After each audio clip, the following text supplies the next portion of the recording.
please rise and remove cover for the Pledge of Allegiance. I pledge allegiance to the flag of the United States of America and to the republic for which it stands, one nation, under God, indivisible, with liberty and justice for all. Thank you. I would also like to acknowledge that it is Administrative Professionals Day. I know you're both elected officials, but you do a lot of our administrative work. We want to thank you very much for all you do to serve us. So thank you very much. Approval of the April meeting agenda. I have 2 additions. Does anybody else have any additions? My first addition is a request by the clerk and treasurer to discuss the audit and help with the audit. I would like to add that under number 7F. Second one is, I think we all received an email from Shelley that was forwarded by Commissioner Felber about the trails. He wants a few moments to discuss the trails and the comp plan. I'd like to add that under 4A under the sheriff's report. Can I get a motion to approve the April meeting agenda? So moved. Brian first. Second. Second. All those in favor? Aye. Opposed? Motion carries.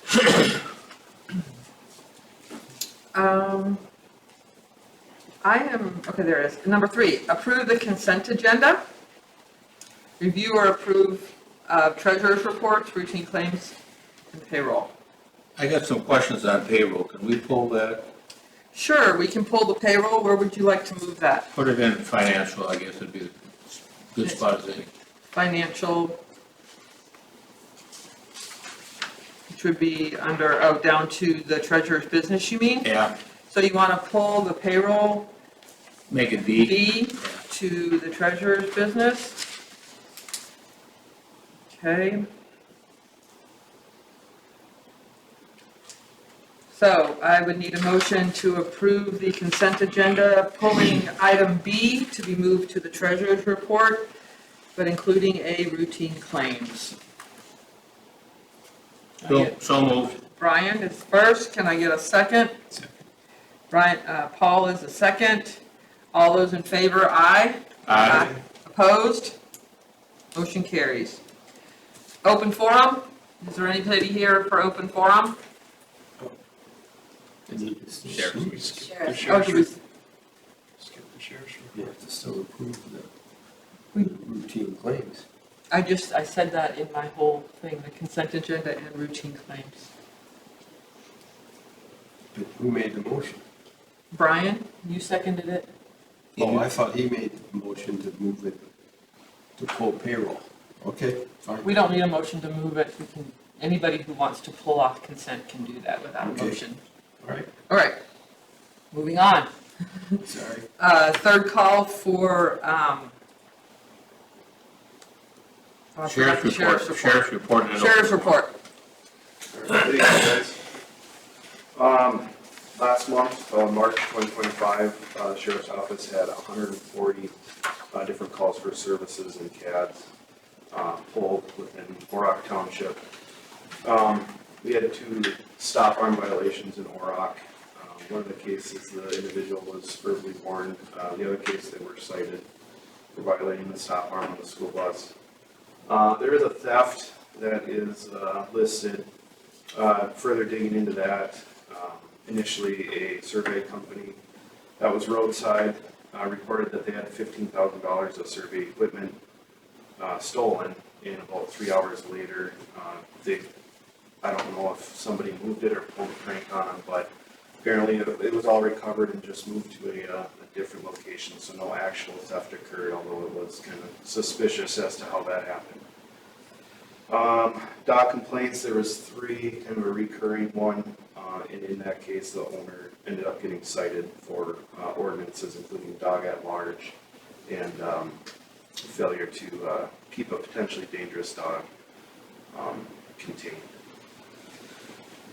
Traffic complaint, there was 4 listed, one of them being including in the sand dunes, DNR state land.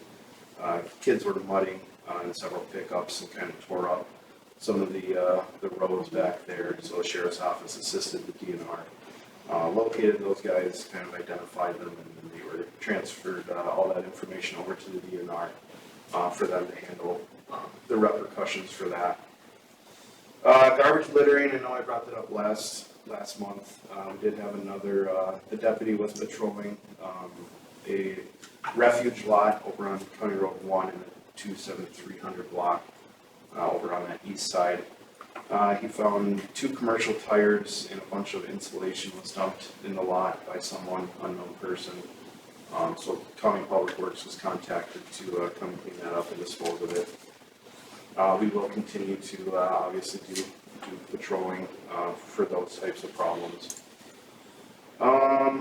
Couple other things, couple burning complaints. One of them was at the St. Francis River boat launch. The large fire, we got multiple calls on it. Ended up being a large campfire with some underage people that were drinking. 4 of those individuals were identified and cited for underage consumption. The fire was extinguished and the problem was dealt with. And then kind of another notable suspicious activity, that call that we had, an Orrock resident was not at home, however saw 2 individuals enter his property on the surveillance cameras, called the sheriff's office. We responded. We were able to kind of sneak in and surprise those individuals. They did not have permission to be on the guy's property, but claimed that they were there to pick up a camper that belonged to someone else that had been parked and left there months ago.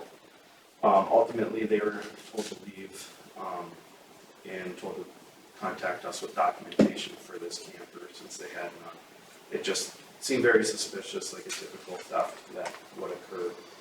So they were removed from the property, didn't leave with anything, and identified. Further follow-up by the investigation division showed that those males did have some sort of claim to that camper, so that was just addressed with the property owner then to schedule a time with him to come retrieve that. Other than that, traffic stops, there's 58. As far as most of the calls for service are, again, proactive, deputy initiated stuff as they're patrolling. Any questions on anything or any issues you bring up to the sheriff's office? Again, thank you very much for the details. We get questions, and it's nice to hear it, so we can go back and say at our meeting, we were actually informed that this occurred. Sure. So thank you. And I know that takes time out of your day Yeah. to put that together, but We have to do it's it for you guys. really helpful for us. Good to hear. All right. Thank you much. Thank you. All right, Commissioner Felber? Good evening, Greg Felber, Commissioner of District 3. What's bringing this up, the issue with the trails, is that there is a trail that's going along County Road 23 in Becker, at that border between the city of Becker and Becker Township. The trail will actually go in on the township side in the county easement, paid for by a grant that was obtained by the city of Becker. When this first came before the board in January of 2024, the information that was presented to the board at that time said that the township, the city, were both in favor of the creation of this trail. A little while later, I found out that the township wasn't in favor of it, and over the course of since that time, we've been looking at it, but the trail is going in, right? And so one of the main reasons the trail is going in is that that trail is part of the county's comprehensive plan. Also, during this set of issues with that trail, as I say, like, the county is using city money to put a trail in front of the township homes on that side, and the people who live there and the township board are opposed to this. Okay? The county comprehensive plan has over 30 miles of trails, which you can see here. This is all potential trails, right? Like just this segment from Zimmerman over to Becker is about 14 miles, right? So you can kind of guess how many of them there is.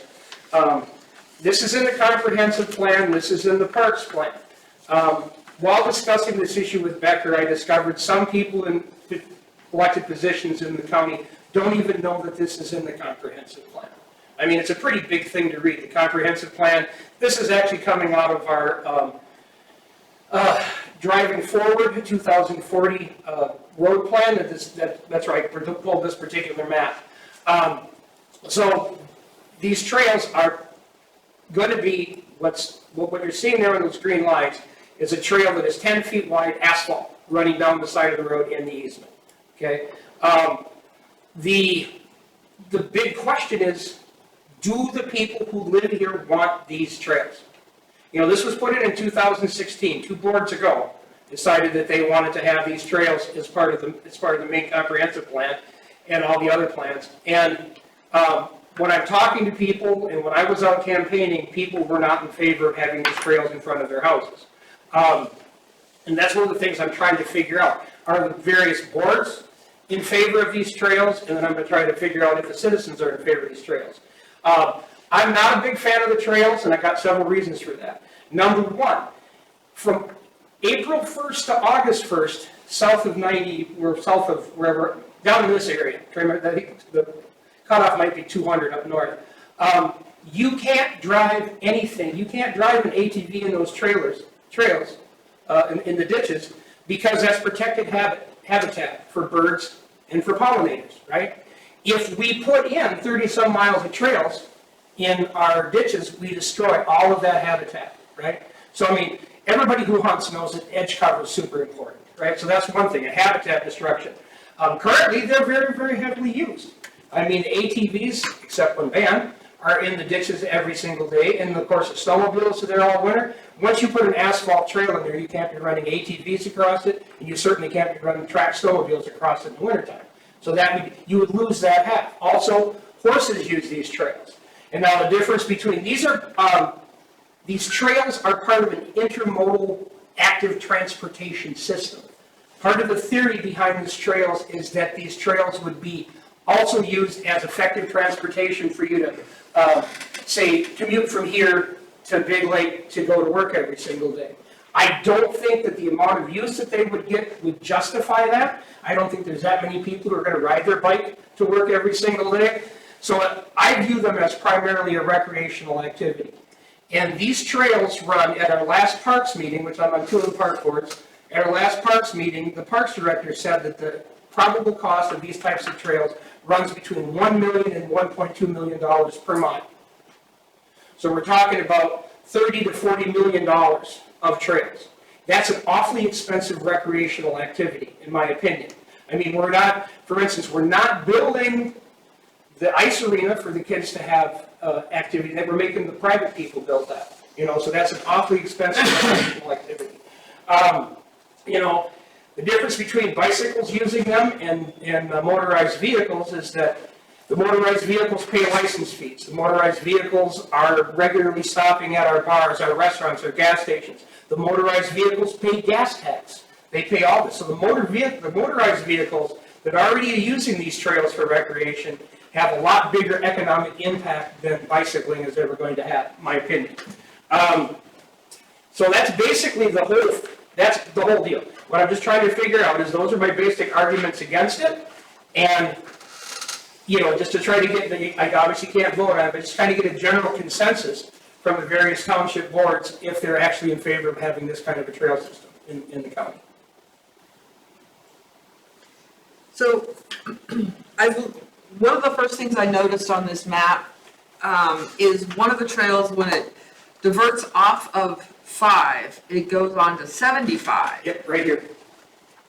So if we're talking about how much space are we going to be taking of those frontages, of those houses? If you look elsewhere in the plan that should have gone along with the map. I read it, but could you tell us? There's supposed to be the shoulder, the expanded shoulder of the roadway, and then a 10-foot buffer, and then an 11-foot trail. You know, obviously there's certain parts of 75 you can't do that. You would literally be at the door of their house. You'd be taking out their garage. I mean, this part of the trail is completely not feasible. They would have to run it down on 5 if they were gonna make it work. So You Mike, couldn't bring it this way. What you've got inside of Orrock is about 12 and a half miles of this. So if you think about other things, and I understand this doesn't come out of the, it doesn't come out of the same pot, right, as some other, as say road funding or some other funding. But when you think about tax dollars we're going to ask for, when I go over to ask for tax dollars right now to St. Paul, they're saying, well, what's your preference? We can't give you all of this. We're not going to give you all of this year, next year, or the year after. Which projects do you really want the money for? You know, so I do look at it like that it comes, I mean, it does obviously come out of the taxpayer's pocket when we build this. But there's a lot of other things we could do for recreation inside the township of Orrock with $12.5 million, you know, other than these trails. I think, so if 75 is not feasible, which, when I first looked at the map, and this was, for all transparency, before I even spoke to him about this, was like, that's never gonna work. If we pull that, if they pull it and say, no, we're gonna come down 5, again, I know that you've heard it, Commissioner Felber, I heard it separately from another person. Orrock's a fairly petroleum-based community, right? Much of our revenue comes from snowmobiles, four-wheelers, the people that do go to the bar, the people that do use those trails for transport between Big Lake and Getaway and things like that. We put that trail in on 5, they're not coming. And one of the great things like right now is after August 1st, right now obviously you can't run your ATVs, but right now after August 1st, you can get on your ATV in Big Lake, ride it down the roads legally or any of our township roads, get out to our ditches and just ride any place you want to go. You know, I mean, that's it, which is why it's such a popular recreational activity out here. You know, so but there is a much bigger, I think, contribution to the local economy. On top of that, the state forest is right there where people hunt, so you can take your four-wheeler, ride down, park at the edge of the forest and walk in. If you can't ride on that trail anymore, that eliminates that opportunity for people too. Correct. It does. Good call. Yeah. Very, very good call on that one. I'm not a hunter, so I had. I think that was my first thought. Okay, so, good. So I mean, I have some concerns about that. I also have current concerns about the dollars. I know the budgets are gonna be tight. We talked about that a little at SCAT. We know that money is tight everywhere. I don't think I am not personally in favor of it for a couple of reasons, money being the other one too, because that trickled down to the levies and the budgets. And we do have other recreational opportunities. I know that Gina from the parks came here and talked to us about partnering with them, about using our township road to be able to have people come down to build the little circle thing at the end of the road to connect to the sand dunes, where you could bring your bikes or bring your stuff and do all the riding that we need to do. And that particular trail is probably going to be accessible. Yeah. The sand dunes the refuge has got a bunch of federal money and they to put gravel on their roads this year. So they are actually going to be, whereas their roads were kind of soft sand or hard packed sand, depending on where you're at in the road, that's actually going to be a gravel path. They're just now, they're going to be working on getting permission from the feds to allow people to use that part of the refuge in the summertime during the breeding season for animals. The way the roads are, it doesn't really affect the breeding that much. Maybe some of the sand hills will get a little upset, but you know, there's not a whole lot of other things that are going to be breeding along. It's not like it's a duck breeding area because that's where the roads are at. But the other thing that I should have mentioned initially is that we are pulling the comprehensive plan, our park plan. We're going to go through all of those plans over the next few months at the county. That's one of the other incentives for getting out and talking to everybody about this now and asking this question now. Because as we're going through the comp plan, I want to know what stuff we really want to leave into it and what stuff we might want to take out for financial purposes. I mean, like I say, the current comp plan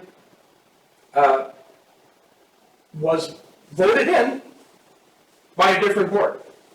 We have a change in the board this year, and the last year the 3-2 votes were pretty much. Commissioner Hulse and I were the ones who were getting voted against. We did not vote for the current comprehensive plan. the way it sits. So, we're gonna be taking a look at all of these plans that were put in by the past two boards and figuring out which parts, need to be looked at, which parts we're gonna be keeping. I mean, a lot of that will be because, one of the incentives for doing that is because money's gonna be super tight. You know, the last reiteration of the governor's budget says we're gonna have about $6 million additional in unfunded mandates to our county. You know, so we're going to be looking to cut virtually everything we can over the next few years. It's not going to be much fun. So really, you're looking for just anecdotal comments from the boards. There has not been a thing for us to provide official opinion of any sort. Okay. And to make it clear, that if Orrock or any other board says, no, we really want this, as you did vote the first time in Becker, when Becker Township wanted it, and then found out they didn't, you will still follow Oh, what the absolutely. board wants. I have voted for every trail system that we could get a grant for that was 100% confirmable as being wanted by the city or the community that's going in. We're going to build some in Zimmerman. Absolutely, we're going to build some. There's one that would go south of Big Lake that I voted for. It's probably not going in because of the landowner issue, but Big Lake Township and the city of Big Lake wanted that connection from Big Lake to Monticello, and it makes a lot of sense. So if we can get a grant to do it, yeah, I would do that. But I don't want to put in trails in people's yards where they don't want the trails to be at. You know, I mean, people move out here, you know, with the horse people as far as using these things. It's the reason people move here, because they want their horses. And to send the ATVs. You can have a much bigger barn. You can have a barn full of ATVs and side-by-sides if you move out here. And just about everybody in my neighborhood has a big pole barn on the 5-acre lots. So it's a lot of people's lifestyle out here. Any comments? I'm kind of benign to the, which way it goes, to be honest with you. Okay. I'm a little miffed, I guess, that Greg is coming in asking our opinion, but for the last 5 minutes, we've heard his opinion. I guess you're here to get our opinion, I guess. I'm explaining why I I'm would doing it. tone down yours a little bit. I'm explaining why I brought it up.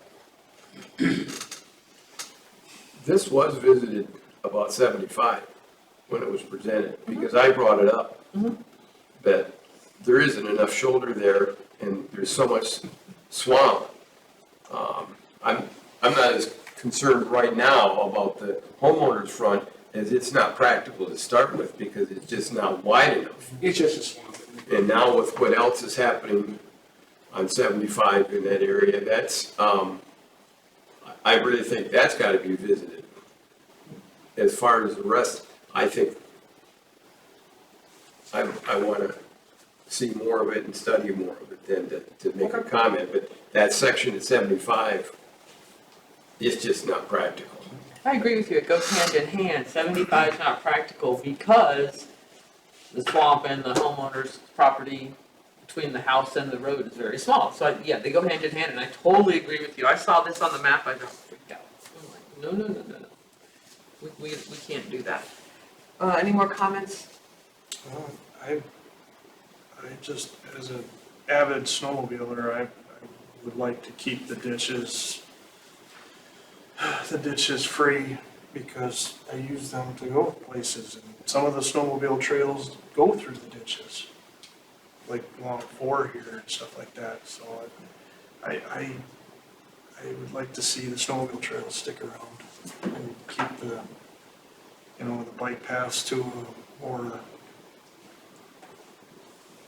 city type area, when we're commuting, like he said, from Big Lake to Monticello. That's practical right there. So,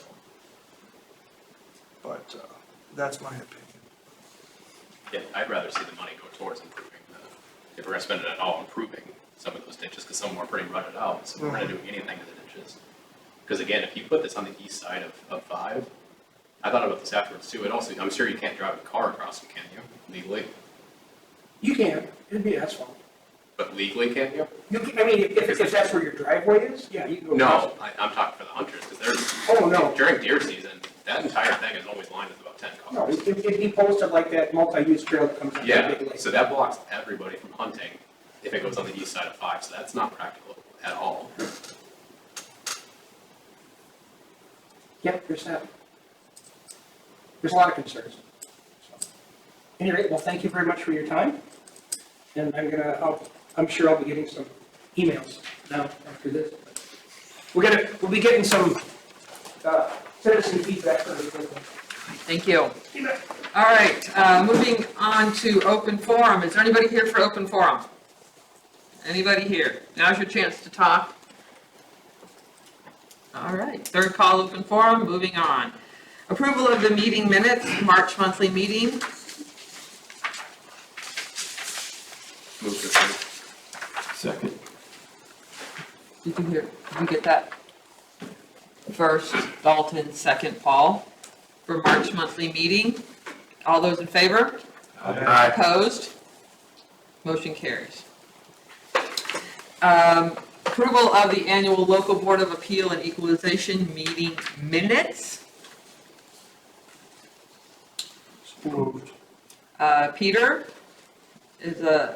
moves to approve. Can I get a second? Second. Paul is a second again. All those in favor? Aye. Opposed? All right, moving on. Number 7, handyman service contract renewal. Shelley? Okay, so,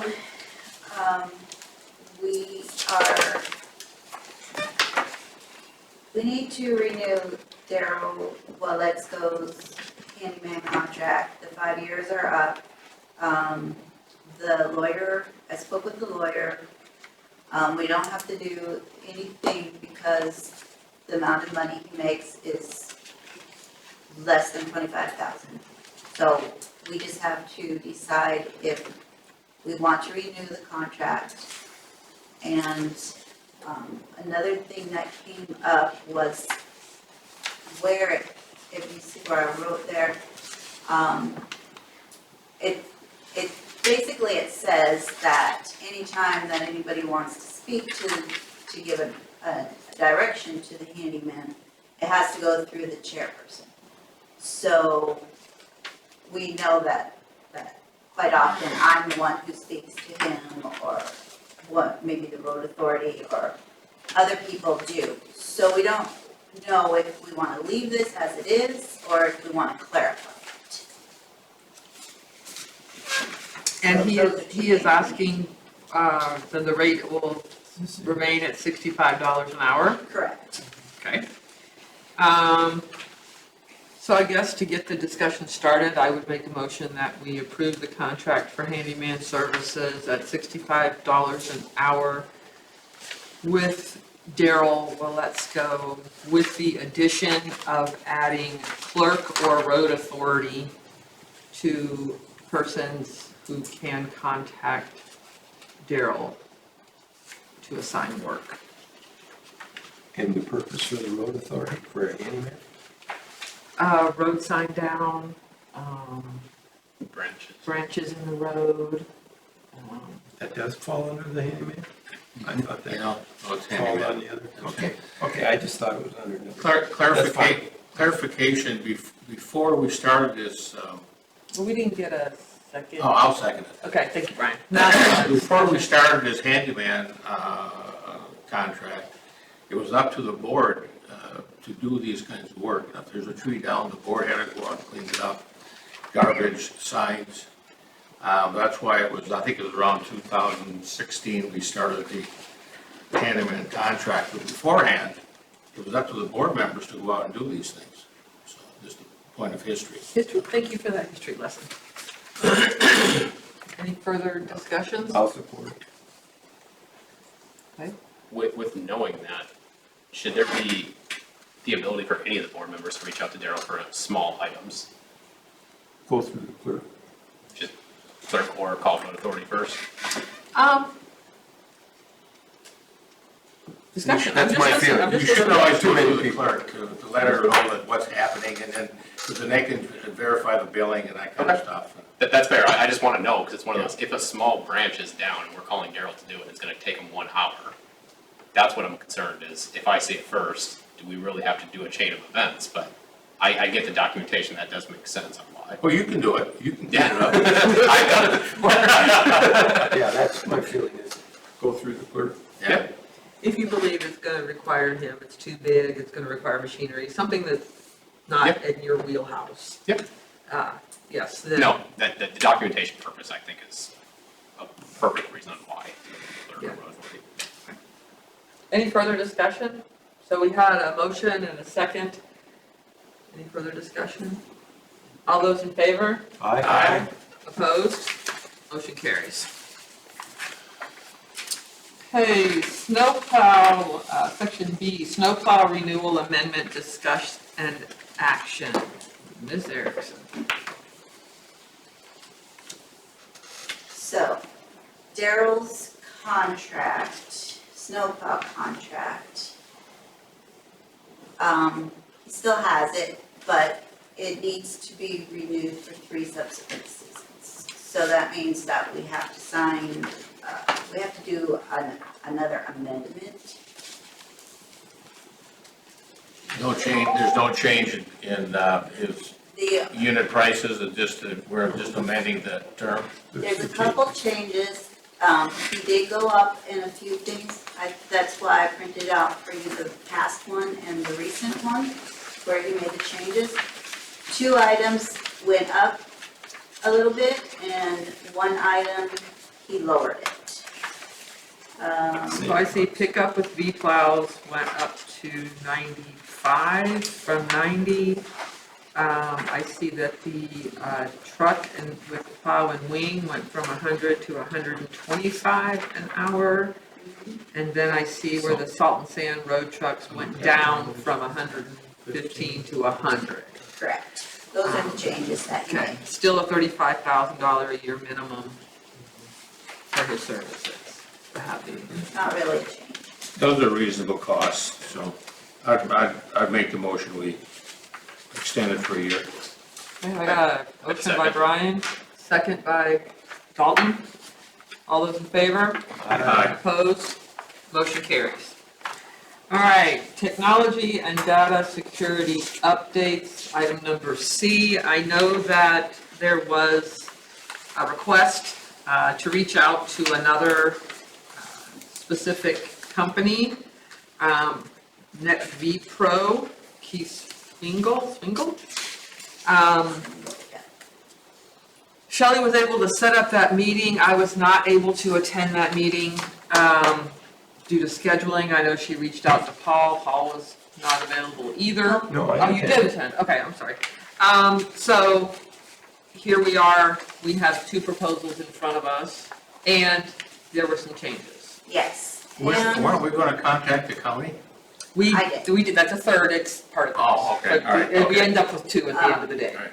yeah, the county never got back to me. They said that they were going to, I tried to get a hold of them, they never got back to me. They said that they probably, the young man that I spoke to said that they probably weren't going to work with townships anymore. But they were in the process of getting a new director, Getting new, director, Oh, IT okay. director. He's now on with the county, but still getting his feet underneath him. Correct. So what happened today is I spoke to the gentleman from NetV Pro sent the proposal that I gave to you yesterday. And so I called him to get some more clarification of his numbers. Because it was they're kind of confusing. And I wanted to know exactly what he was talking about. So, if you look at what the first time he gave me, it's way different than what he gave me today. And it's, okay, I'm gonna put this real simple. I talked to him, and then I talked to the guy from Data 6 And this is the simplest way I can explain it, is that we have been given quotes for 2 entirely different forms of service. Data Success gave us a quote for exactly what we asked for, which was checking out our current equipment, evaluating what we have, and if we're using it to the full potential. If what we have is secure enough, and find out if we need to add additional security. He was to help us set up any new devices and troubleshoot any issues that may come up in the future. After speaking with the Keith from NetBeat Pro, this is what his plan is. This quote he gave us is basically, it's offering a preventive plan. Basically, we would have to use whatever providers and protections they work with to make that security, to make sure that that security is maintained, which would cost us $65. They put the price down after I talked to them, but it would still be $65 per device per month, just to maintain the security and the VPN and all that stuff you see up there. And if we needed their help with any other service issues, we would pay according to the 3-tier system, which is on the right. And that is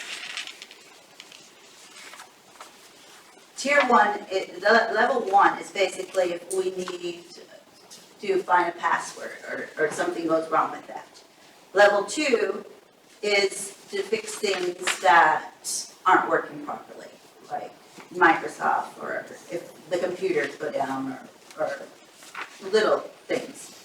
Level 3 would be heavy-duty update networking engineer. That means like if we really need some help to come in. And those are the prices that it would cost us per hour, besides the $65 per month per device that we would have to charge. And bear in mind, we have to use whatever programs they have At their cost. at this, yeah. So, In summary, what's your recommendation? the thing is that the Data Success was asked, they were giving us what we asked for. Their future, they're hoping to do, a more something like what NetBeat Pro is, but that's in the future. It doesn't even touch us right now. What we really want right now is somebody to just get us up to speed, if I understood everybody right. What NetBeat Pro is doing is they're just making sure that we're secure all the time. And any IT help we need, we're going to be paying a lot more. So it was my understanding too that Data Success would also be making sure that's the meeting that I attended. We'd be making sure that we are secure Yes, as part of the third phase, or actually the second phase of their project with us. correct. Which I think was our biggest concern. Yes. Well, and the fact that our stuff is really, And the fact that we are eventually going to have to switch to Microsoft 11. Because Microsoft 10 is not going to be supported anymore. that is true. And so that's going to be a big undertaking, and according to the guy I spoke at NetBeat Pro, they're going to charge us between $400 and $600 per device to help out with that. Whereas some of our computers, I don't think it's that. If they're young enough, it shouldn't be that difficult to just switch to 11, is it? Sheldon? Do you know anything about it? I just did it with the county. It wasn't that difficult. I mean, it was easy enough that they just sent us home with a box and said, here's some instructions. So.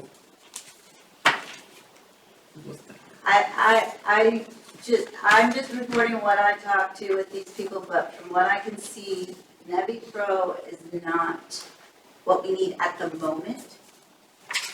You think that once we're up and running and we're not using, or we don't need as much help, they might be to our advantage? If that will depend on how much security issues we might have, but from what I can understand from the past, everything's been pretty cool. Pretty good. Okay. But I don't know what programs we use. And like Data Success says, we may have a lot of programs that we're not utilizing that we already have. Or underutilizing. But we don't know until somebody gets in and looks. Paul, you were at the other meeting, what can you? Well, the person that was at our meeting with NetV Pro lives, he said he could be here within 15 minutes. He lives, but on the lake, well, I shouldn't say on the lake, in that area, Yeah. in Orrock Township. And the prices that he was giving us at that time, I was very interested in it simply because it gave us a more, a better idea financially. But then when this came up in our packet, I called and talked to Shelley about it because he didn't mention anything, as Shelley has stated, about the per unit, other than the purchase of the units, if we wanted to get new, whatever, phones or whatever. And so then I started doing the math too, and I'm just thinking, whoa, wait a minute here. So I went a different angle.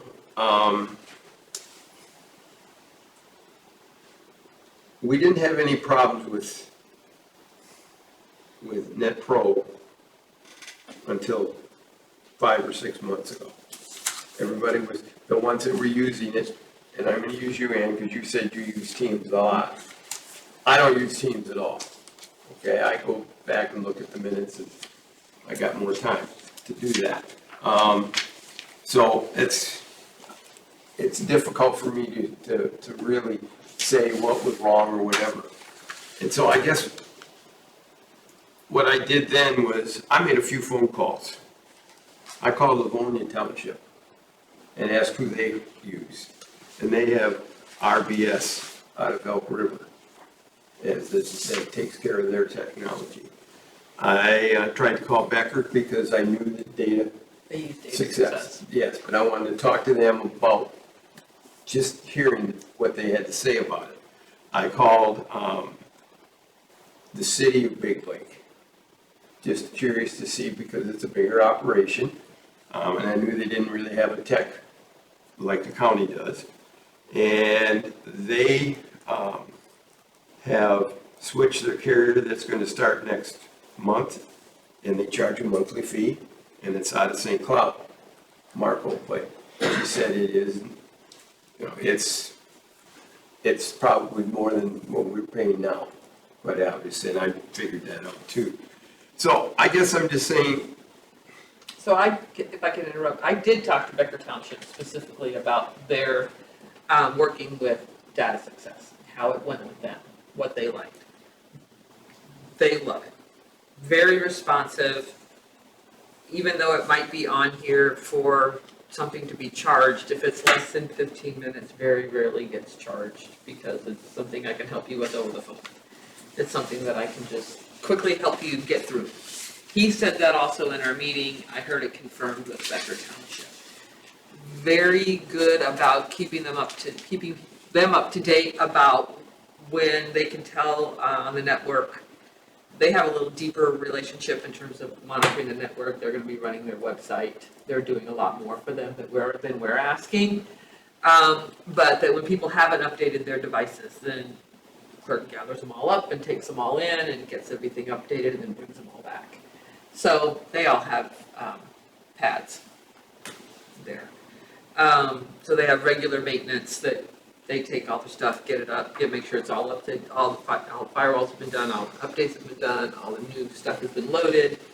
So they have a little more in-depth than we will probably need. But Lucinda's response to me was, he's the best. Brenda, you're here with Big Lake Township. What do they do for technical support? We actually have an IT contract with Sherman County. Okay, you do Sherwood County? Yeah, yeah. Okay. Okay, But thank you. I will tell you that Data Success, we have Trend Micro, which is antiviral, spyware, above and beyond the Office 365 Government Edition. So Data Success has, so virtually they upload it onto our machines, make sure it's current, and then bill us. There's a annual bill for the installation, but we don't get billed monthly. It's just, it automatic, and if something's going on, he notifies us. Yeah. So we don't have them as a IT support. I will tell you that if you have somebody like Lucinda, who is very good at IT stuff, you're gonna have a really easy relationship with your IT support person. If you've got somebody who is not familiar with devices and how they all communicate and stuff, it's gonna be a different scenario. I've worked with Data Success on a private side with the business I worked with before, and they were very good. And I don't have anything bad to say about them at all. Thank you. You're welcome. Paul? My concern is, with that, is I'm not really, I'm concerned about us entering into an agreement with them at the wage that they're requesting with no limits. I mean, I'm not sure we know what we want yet. And so this, for someone to come in and say, this is what you're doing now, and this is what it is in the charge, and then here's what I recommend, you know, after our last meeting, I got thinking about that a lot more, about our personal, and I think that that's a very valid point. But does that mean we want to get more phones, or do we want to get iPads, or do we want to do something else? And then I'm thinking about, that's one more thing I got to carry around. I don't think we're having that conversation right now. What we're having a conversation about is who are we going to hire to come in, go through our stuff, tell us what we have, tell us what is secure, what is not secure. That's phase one. That's all we're doing right now. We're not talking about buying pads or buying phones at this point because we don't even know what we have. We don't know what we have. I guess I don't understand why you don't think it's secure. Do we know it is? We've had it since 2020. So, I guess tell me more about why you think that what we have is secure. I didn't say that it was, I'm just saying is, I've not heard any reports from anyone on the board or previous people that were officers in that said they've had a problem with it. It's not only about the security, it's also about, we know we need upgrades. Do we know that? Other than going from Microsoft 10 to Microsoft 11. And you said yourself that this was a minor detail that changed there. I guess what I'm saying is, I think we have to come to a group here to say, let me finish, please. To what do we want? And then go out and then secure it from there. Not for someone to come up and tell us, this is what you have, and then now we've got to make a decision. Dalton? Was I reading it wrong where they said they were coming in for a free consult though on some of these? Yeah. Okay, so I'm It was $165 an hour. but I thought step one of this, I don't know where I found it, step one is they were coming in for a consult. Or the consult is simply the meeting you guys had. Well, my understanding was that we don't know what we need until we have someone look at our stuff. We didn't want him looking at our stuff without some kind of NDA or contract signed. Mm-hmm. So that was the number one thing. Because once he gets in, he will see stuff that maybe he is not supposed to see. If he was just general public. Okay, so, but I'm seeing right here, step one, inventory analysis. This is to determine what devices we have and to see what programs we are using. Most importantly, are the programs and devices we are using secure? NetBee Pro would do this free of charge. Correct. So I'm okay doing that. After that call, I'm kind of with you. Like, I don't want to sign up for anything yet because we don't fully know. But if this is just simply, we want them coming into a consult, yes, we'll probably need some kind of legal fee to have Corey and Ruby draft up an NDA, but outside of that, I'm not seeing an expense here. Okay. I'm sorry, I thought we were approving. It's a fair, no, it's a fair all point, three Paul, because sets. I'm with you, otherwise I don't want to sign up for something preemptively, because we don't know. So I'm okay with going to this consult, going through that, Step one. step one. Yes, it's gonna be a small legal fee, but outside of that, there shouldn't be any cost yet. And then this comes back to the board to talk about expenses. I think that's where we got confused, because I had read the same thing he did, and then when you're saying you don't want to do it, that's where I started to disagree with you. May I ask a question? We're just gonna keep moving. Okay, I was just wondering. Okay, so, I'll make a motion to go through step one, and then after step one, it comes back to the board next meeting. At no cost. At no cost from NetPro. minus the, We need an NDA, so there's gonna be a legal, I'm assuming, and. Well, right, I'm saying. From NetPro, we go through step one with NetPro at no cost, and then it comes back to the board next meeting. That would be my motion. Not net fee.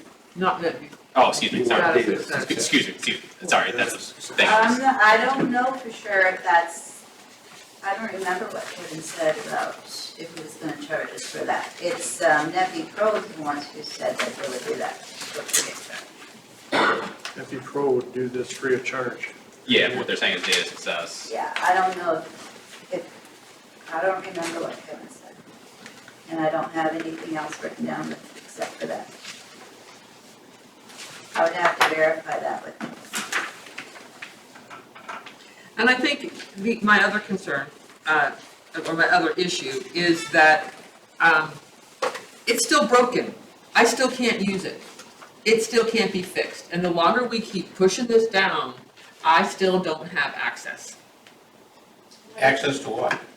Any files that she puts out anywhere, up on Teams, up on, in the, I don't have it. If I'm out and about, I don't carry the stack of all our stuff with me. Our meeting minutes, or I don't carry all that with me. She throws it out on Teams, she puts it out in the files that are there, I've seen it on her computer, it exists. I'm a techno person, okay?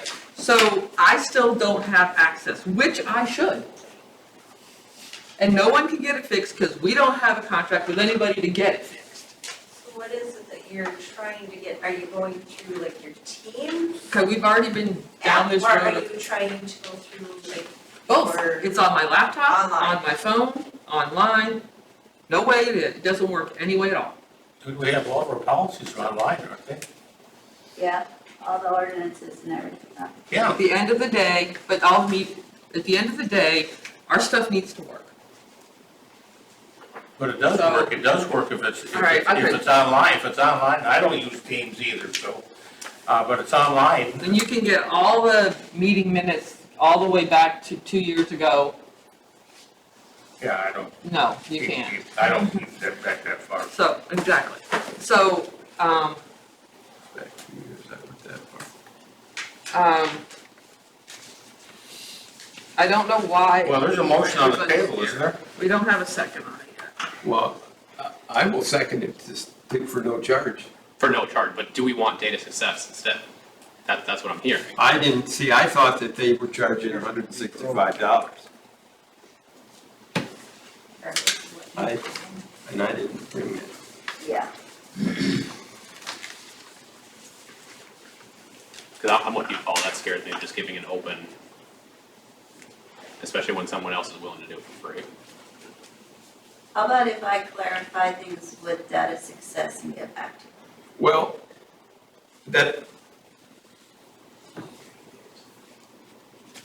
I think Anna has a valid point about that. She can't get to where she wants. The guy that installed it on all our equipment and everything lives down the road. I'm wondering if we just talk to him about coming and seeing what his problem. Was And that just the RBS? troubleshoot it. Was that RBS that you said? Pardon? Was that No, RBS? it's Nevi Pro. That was NetV NetV Pro. Pro, okay. Program, that's what it says. He's here. their worker. There. That's what it says right And then here. we'll get charged It's for that, free though. of charge on the. Well, I don't know if he's, And though, but That if, might- even if we got charged, if something went wrong, we would be paying for that to start with. I'm more concerned about going and looking at our whole system in that without any cap or any idea what that's gonna be. So I'm gonna support Dalton on this as far as hiring NetV Pro to come in, look at it, and then I will make another motion. Yeah, I'm with that, because they have clearly said right here in step 1 that they're doing it for free. Is that in the revised proposal as well? We got 2 proposals from Two them. proposals from them, so. Well,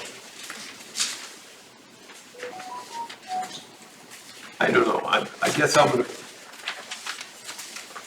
I thought that the guy was concerned enough that he's liable to come up here and take care of it. Well, I can ask and find out.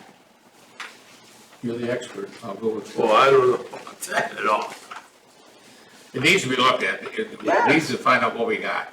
So that's, and I think Anna's right, we gotta move forward. We just can't keep kicking it down the road.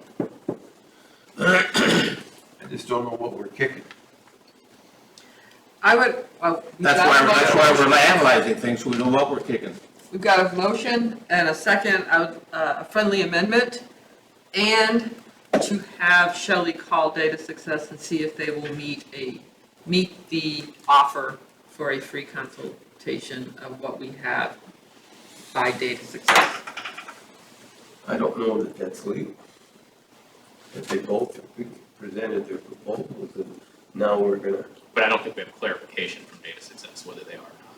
Whether it's free or not, that was, So I don't- You can ask that question. I thought that the material we had last month was, their going rate was 175, and he reduced it to 165, or I shouldn't say they reduced it to 165, because it was local. Somehow those figures, Yeah, that, he said whatever it was that he was going to do, it would be $165 an hour. We never specified if it was just phase 1.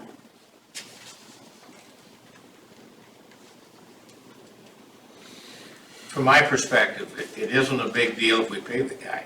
If you put a cap on, he's gonna come in, review our system, put a cap on it at 500 or 1,000 bucks, whatever, and I think we need the information. If we gotta pay for it, then life goes on. are you talking about paying Data Success to come in and? Either one, I don't care either one, it's up to you, it's up to you folks, but I'm not hung up if we gotta pay for it, that's not a Okay. big deal to me. I'm okay with that if there's a cap, because otherwise I see Paul's point. Now, it does sound like Data Success is cheaper in the long run.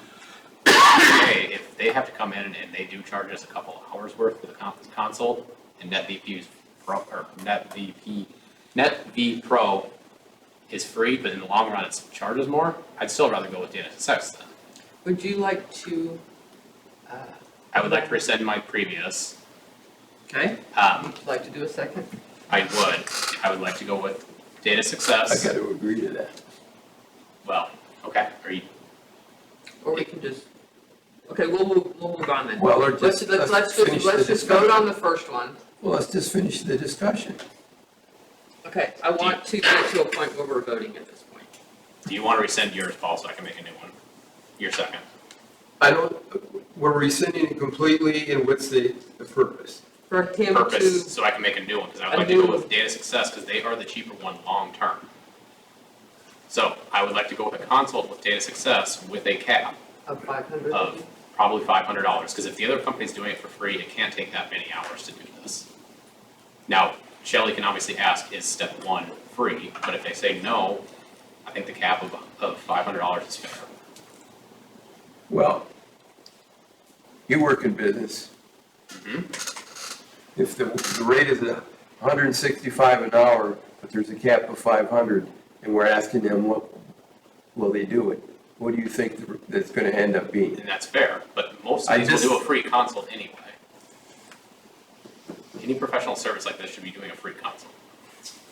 And unless he's watching this meeting, he's not gonna necessarily know what the cap Well, that's- was. I So, I'm negotiating, I think if we just ask for the consult and let him, That's fine. but we're at a step point here, so either Paul, you can rescind your second, Or call a question. call the question. I'll call the question. All those in favor of, Dalton's motion, say aye. What's the motion? What are we voting The on? Net B Pro one. Net B Pro only. And that be pro and they do it at no cost? Okay. All those in favor of that motion, say aye. Aye. Opposed? Aye. We're opposed to his motion, His original. his The original original motion. That fails. okay. Your new motion. Go with data success for the console. And I actually, to your point, not even put a cap on there. So if there's no cap, or to Paul's point, if there's a cap, and we tell them there's a cap, because we have to tell them there's a cap, he's right, they're gonna come in at $500.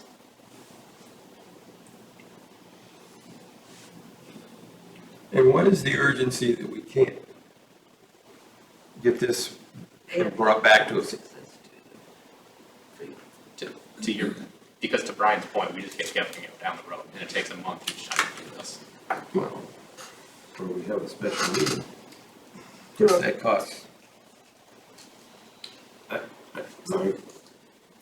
Are you adding to allow NetB Pro to do a free consultation in your amendment?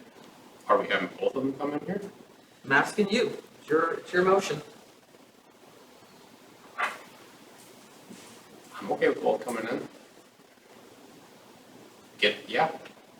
Have data success and, that's my motion, data success and NetV Pro come in for step one. They both will give us a consult, and let's figure it out. Why wouldn't we want to talk to more than just two? If we're gonna, I didn't know that we wanted to open it up that much. We're only required to do two, I believe. Well, for professional services, you really don't. I don't care. I'll second that motion. They're coming in at no cost or cap at 500? NetV Pro is free, we know that. Let's just put it down to 2 hours. That's not fair. That's not gonna happen. $500, let's put a cap on it. Okay, I got a motion and a second. All those in favor? Aye. Opposed? Motion carries. Okay. Supervisor, I don't want to get caught in the vacuum, so I'm just looking, remind me to take it out later. It's right in front. Okay. Supervisor compensation. And can I just say one thing? Yes, Madam Clerk. Just so that you know, Dalton, I already reached out and got a non-disclosure from the lawyer, so that's prepared when we decide who we're going with. Can we use it for both? Pardon? We can use it for both, can't we? Yes. Okay. Okay. Supervisor compensation, this is kind of twofold here. First of all, after our last meeting, we sat and chatted, I sat and chatted with Madam Clerk from Big Lake Township. We clarified that we had the wrong one. Now, she thought we had the right one, but we didn't have the right one. So, we do have the right one. Here it is. Originally, at our January meeting and reorganization, in the meeting minutes, which we approved in February, the compensation reimbursements were authorized. They were ratified exactly as they were the year before. So $150 a month, seminars, trainings, mat training, et cetera, $20 an hour. Supervisors, work performed for the township, $20 an hour. Clerk and treasurer, current rates, $35. Deputy clerk, election judges, other meetings, educational opportunities, election training, mat, equalization, blah, blah, blah. Lodging must be pre-approved, all those things. And then our gopher bounty, which is later on our sheet anyway. That was all approved. We approved it in the February meetings. So we did decide that we were thinking about having a policy meeting because I had brought up, what about our committees? There's nothing on the committees. We do a lot of work on those. What's considered a meeting?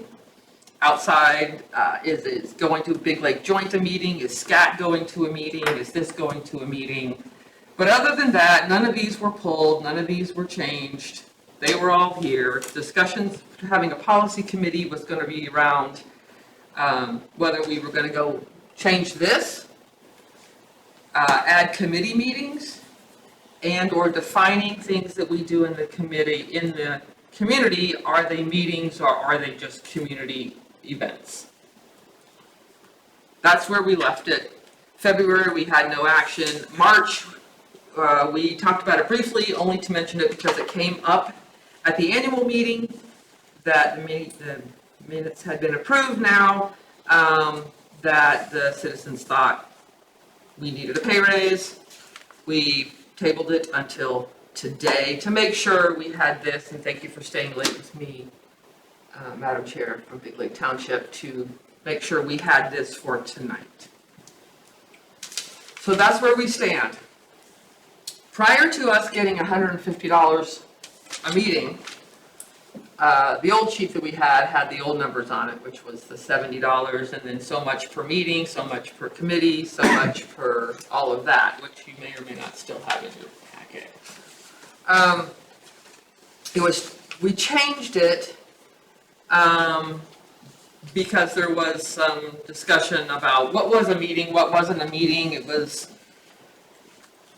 I had submitted a paycheck many, many years ago, which everybody thought was a little much. I'd been to many meetings, and they want to do a flat fee. Ironically, at the end of the day, I ended up getting paid more that year than I would have had I just attended the meetings,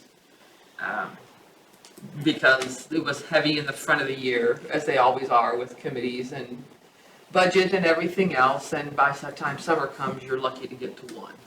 So, that being said, what I noticed on being on the budget committee, if we don't break this down, and we don't know how many meetings people are going to, or we don't know how many committees they are on, if we, trying to redo a budget when we don't know what it really is going to cost us, if the board decides we want to change to something else 5 years down the line, 10 years down the line, we will not know what it costs to actually run this township. If our road guy's not submitting his hours, we don't know what it costs to run this township. And if he leaves because something happens and we have a guy that comes in and says, well, now he's starting to submit his hours, our budget's off. Right? So, I just think there's a lot of things that need to get ironed out. I don't know how many of them we want to hit tonight, but that's what, it's all out there. We could start with this. Discussion about the form? And if I may, let's go back for a little history. Beforehand, it was, I think it was $70 a meeting. Yeah, I think And that's then on when the we old. started doing this building, there was going to be a lot of subcommittee meetings, and we were discussing about, like you said, what meetings apply and what meetings don't. We said, instead of having that conversation, let's raise it to $150. You go to one meeting, you can go to 50, but you can only get paid $150. That just simplified the discussion and everything, made it easier for the treasurer. That's where we are today. And for that, maybe for that year, it made sense. But again, I don't think it did, because at the end of the day, we actually cost ourselves money. But neither here nor there, we still don't know exactly what it would have cost everybody. Yeah, we do, it's $150 a meeting. Now, you can make it, if you think it's too high, make it 140, 130, or 200, but we know what it costs right now. At 5 of us at $150 a meeting, that's pretty easy to do the arithmetic. Plus a few hourly things for training. which For will training, come with, for training. Yeah. Yeah. I like the simplicity of it. I heard what they said during the annual meeting, that people think we're underpaid. That's a different story, but I do like the 150, that it is just simple. And to your point, Ann, it's very front-loaded in the beginning of the year of going to meetings. So maybe it feels like we're being underpaid in the beginning of the year, but come June, July, which I have not been here for a June, July yet, if we're only doing this monthly meeting, then maybe it feels like we're being overpaid for those couple months. It's like being salary. It's gonna even out. You're gonna have weeks where you're staying until 7 or 8 every day at work. Then there's other times when you're leaving at 3. It evens out. I like the simple, just monthly, we're getting paid $150.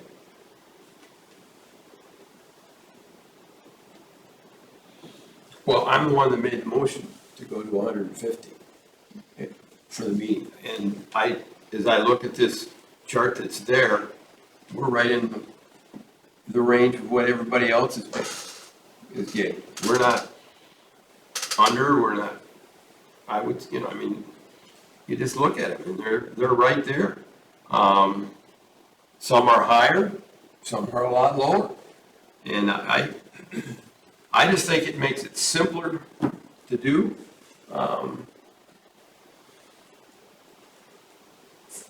So I like what's happening with it. And we don't have this discussion every month about this meeting is applicable and this meeting isn't. And how there's no ambiguity in the way we do it now. What, That would be my question, is which meeting is approved for a $20 an hour, which one is not, which meeting, which agenda, which board meeting, those kind of things would be a lot harder for myself to kind of know which ones, do they need a board approval first to make sure you can attend that meeting, to make sure that you are paid the hourly rate? Or is that something that you can just come up with a meeting with a resident and now expected to be paid $20 an hour? Or, I'm just saying, there's a lot of variables with that part of it. Let's go back to that $20 an hour. That was, again, what we talked about earlier with the handyman contract. The board used to do that kind of stuff. Signs, pick up garbage. That's where the $20 came from. We were actually physically doing something from a maintenance perspective. It was never intended to be for a cost for a meeting. well, we used to have meeting, I mean, I know that when Greg was on the board, there were meeting fees to go to the fire board meeting. There was that prior to the 150. There was that. And in fact, he even wanted it to go to an hourly instead of the $70 flat fee because he thought the 70 was too much. I will tell you that the only issue that I have at all is I have well and above 20, 25 hours in of work for this township. Whether it has been coming here to help train, whether it has been sitting in with the clerk at her request for things, whether it has been, took me an hour and something just to the bank, whether it has been discussing stuff with our attorney,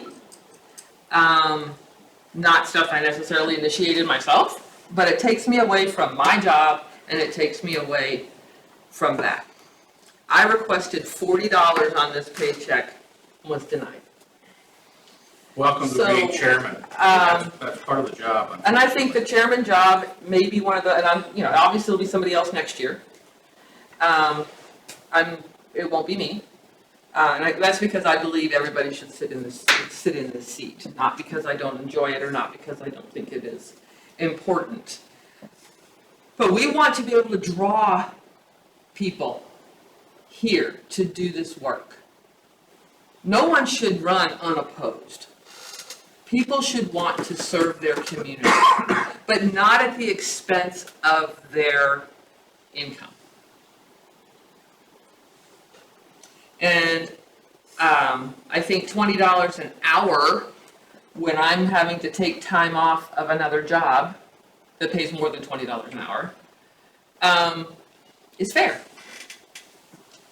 Not for going to a meeting, not for meeting with a constituent, for legitimate work in the township. Whether it be administrative, or whether it be following up with our attorney, or making those calls, what things that need to be done. What is the performed work for township? What is that Yeah. explanation?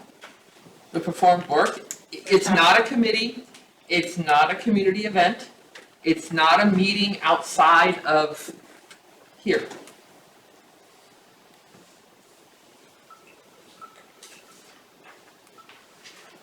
Personally, Ann, I think that just opens up more possibility for conflict.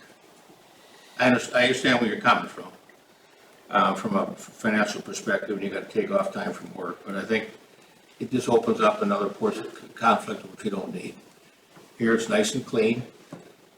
You kind of knew that when you were chairman. I mean, I've gone through it, the previous chairman have gone through it, and that's just part of the drudgery of being the chairman. And so we're not gonna pay the road authority either? Do those two positions get an extra stipend? I mean, He is out, and in all fairness, I All was the gonna time. say, Peter is going to be out all the time, so he is going to have one, or calling already in the, will. he's got called in the middle of the night, he's called in the middle of the day, same as the chair, he's called in the middle, called in the middle of the night, called in the middle of the day, having to meet with people, having to, make decisions, do things that are within our purview.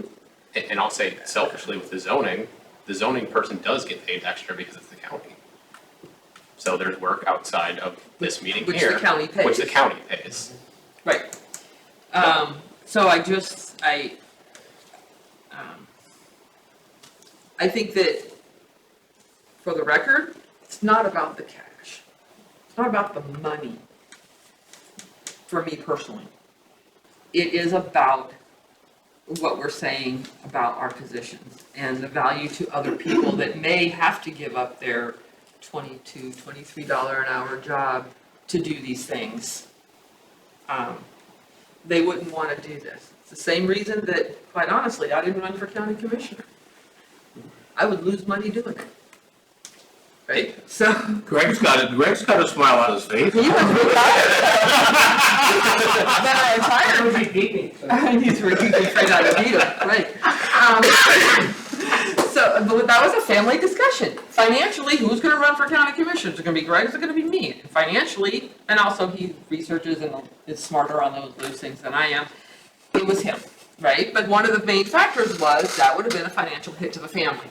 I don't want on a smaller level, people not to do civic service because it's a financial hit to the family. And we're not talking big bucks, we're talking, give them that extra $70 or whatever it is to cover their time for stuff here. They can choose not to go to SCAT, someone else will cover. But if you're the chair, or you're the road authority, or you're the other guy, zoning guy, it does take time away that is required. That's all I'm saying. And I think we're just cutting out a lot of people from wanting to serve. And like I said, I'd be okay adding a stipend, but back to what Brian said, it opens up a can of worms if it's for every hour.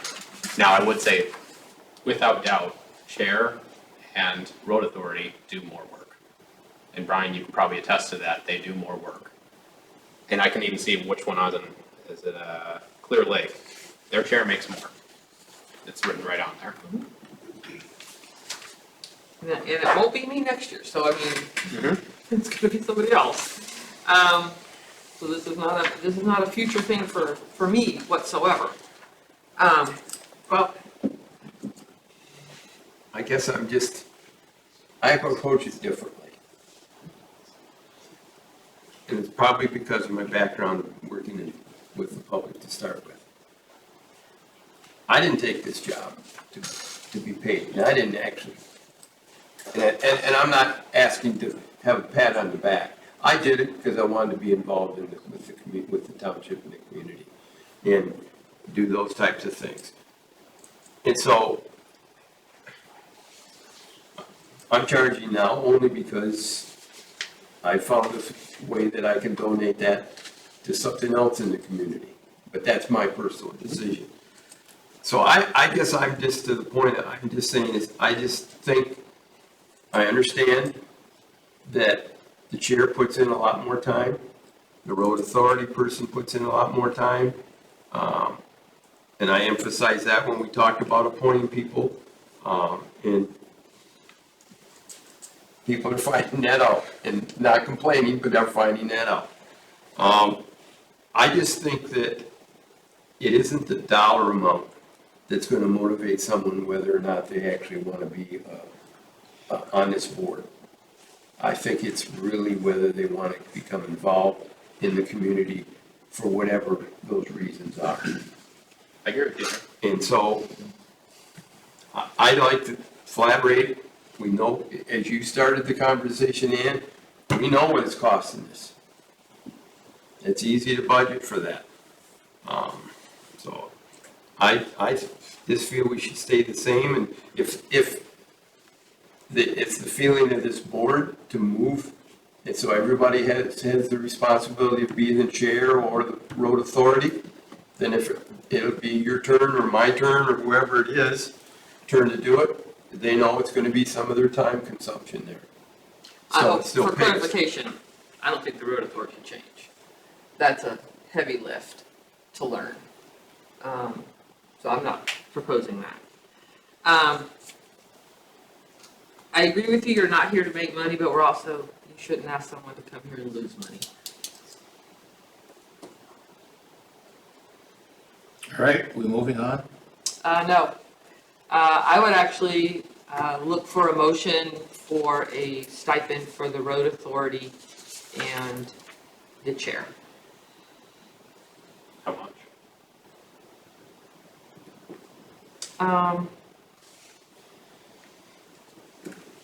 What was the difference you mentioned for? Clear Lake looks like it's 30, so 150 for chair, 120 for supervisors. I would do minimally 175 for chair, 175 for road authority.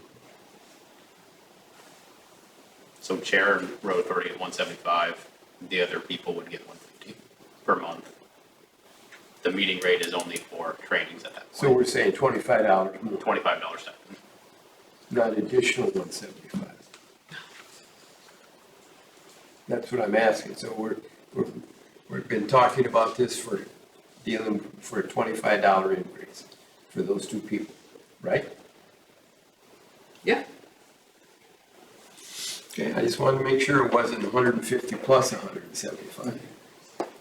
And then that $20 rate is only for actual trainings, correct? Matt, Trainings. Mat trainings. I would second that. all those in favor? I, Aye. Opposed, no. 4 yeas, 1 no. Brian's the dissent. Motion carries. Okay. I lost my agenda. There it is. Prayer restorations. I have one question, and that's starting, Today. For the paycheck that I was denied. Because the question was on there about the payment. No, well, no, that doesn't have anything to do with My chair. paycheck today. Yeah, that happened last month. Whoa, that doesn't, Yeah. I attended a meeting, paycheck for this month. Okay. Not the payroll that's in the Not the pay. payroll, that's Not the claim. it's the here going forward. You're going forward from today. This Going forward from This today. paycheck, yes. Going forward from today, that you're gonna get $25 more. next month. Okay, that's what it was. Prairie Restorations, we have a packet in here from Prairie Restorations. We're in the second growing season, as you can see, maintenance is gonna be required. You said that they came out here on the 18th? Yes. So, I received this additional information just this afternoon. Okay. Because this is stuff we hadn't talked about yet. I mean, No, none of this. you and I, okay. This just kind of happened. So, I spoke with Aaron, he came out and looked at everything. And he said that the germination was really good, that we've got black-eyed Susans coming up.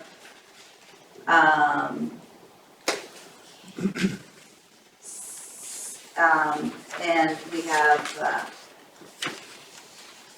more, of flowers, and, the prairie grasses will start emerging.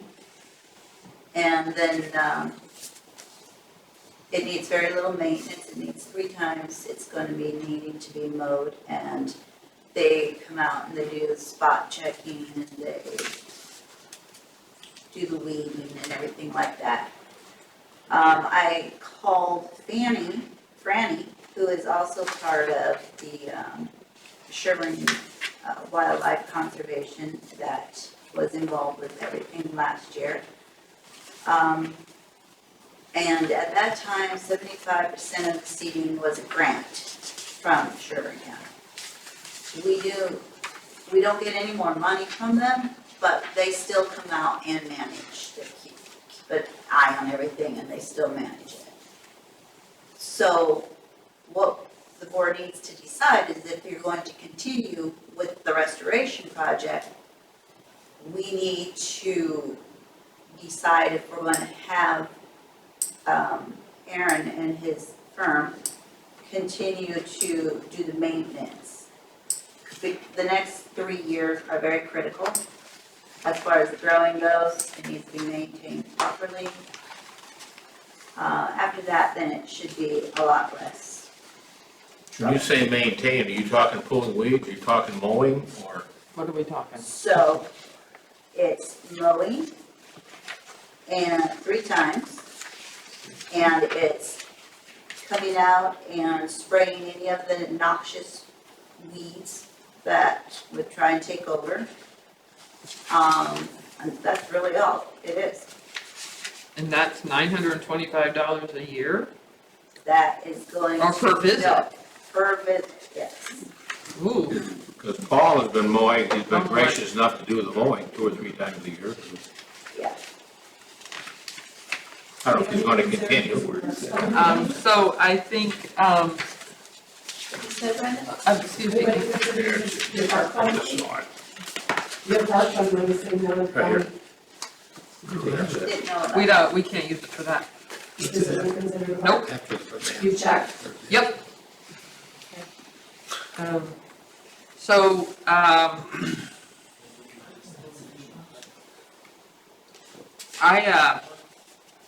$925 per visit, Pretty steep. pretty steep, and quite honestly, I do not have full recollection on when we voted on this. If we did, I did not know there was a $3,000 a year, additional cost at the time. If we did do that, and I knew that, Yeah. I Yeah. missed it. I don't. That's over the I wasn't 3 here for it. No, that's per visit, 3 visits per year, that's 3 times. Site visit, yeah, 925. Well, if Paul continues to do the mowing, that should take care of a lot of the cost. Yeah, it just depends on how much the board wants to make sure the project is maintained. It's a pretty, Unfortunately, we're into it now, but yeah, I would agree with Ann. If we knew that kind of money, we would have sodded it. we would have sodded it for sure. It's behind us now.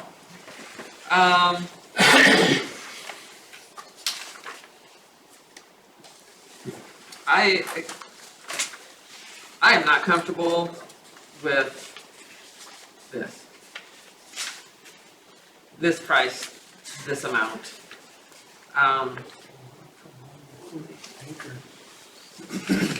Well, if we take the mowing out of it, I don't have a copy of that. take mine if you want. No, that's all right, you can. If we take the mowing out of it, does that reduce the cost at all?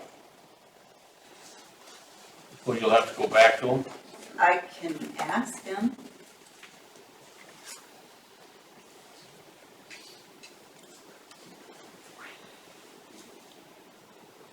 He lives in Becker. He's been doing this for 10 years. He says that he's very passionate about it, stops by to look at it every so often. I can ask him if the price is reduced if we take the mowing out. That's 1,800.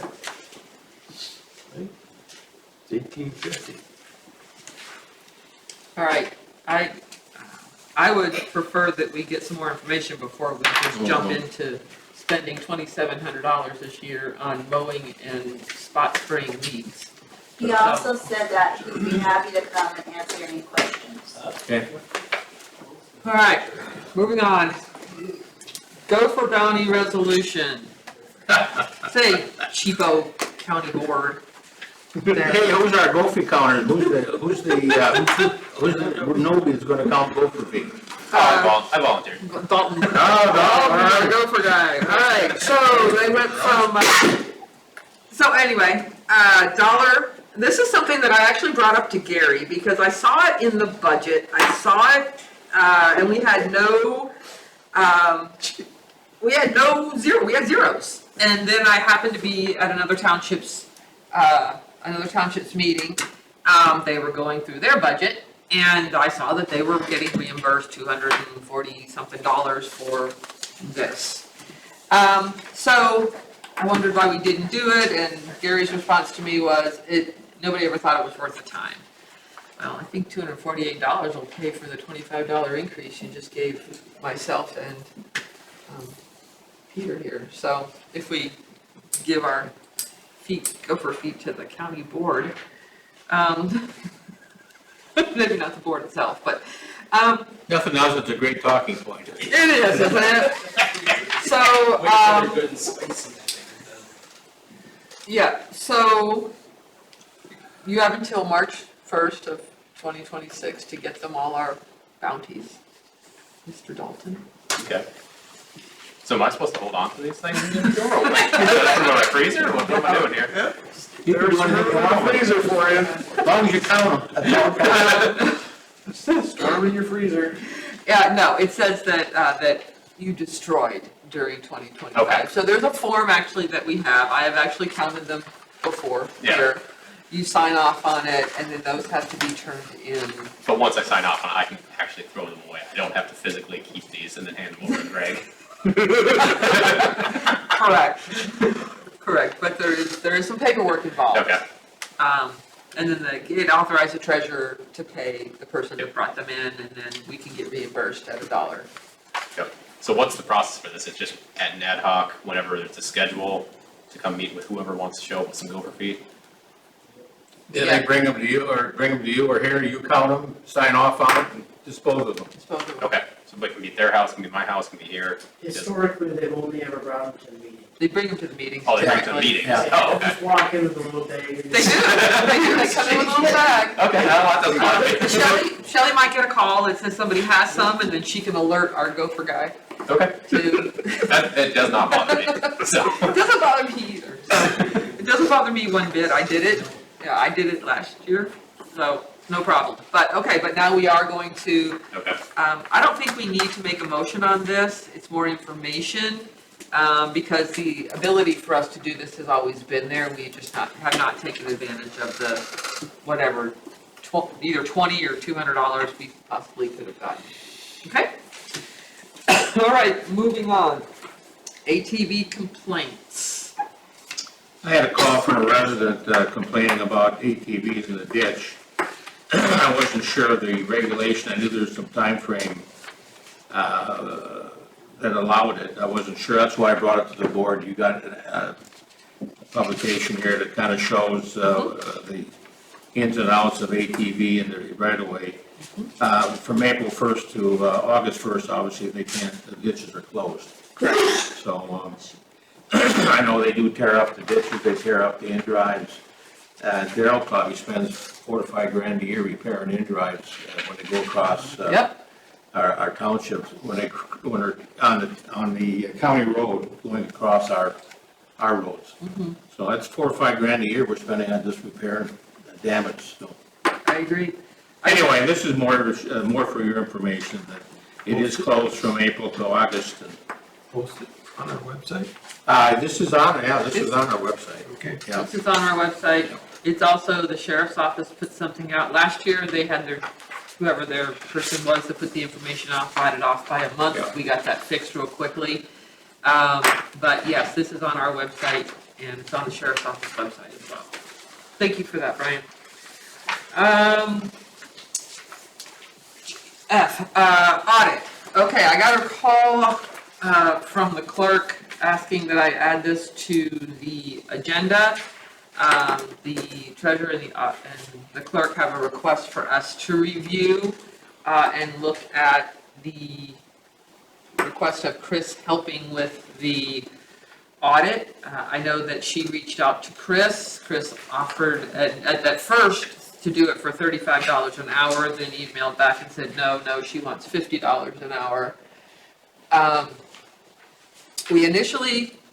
My response to the clerk was, I thought we got this figured out already when we extended Gary's contract to cover through the audit.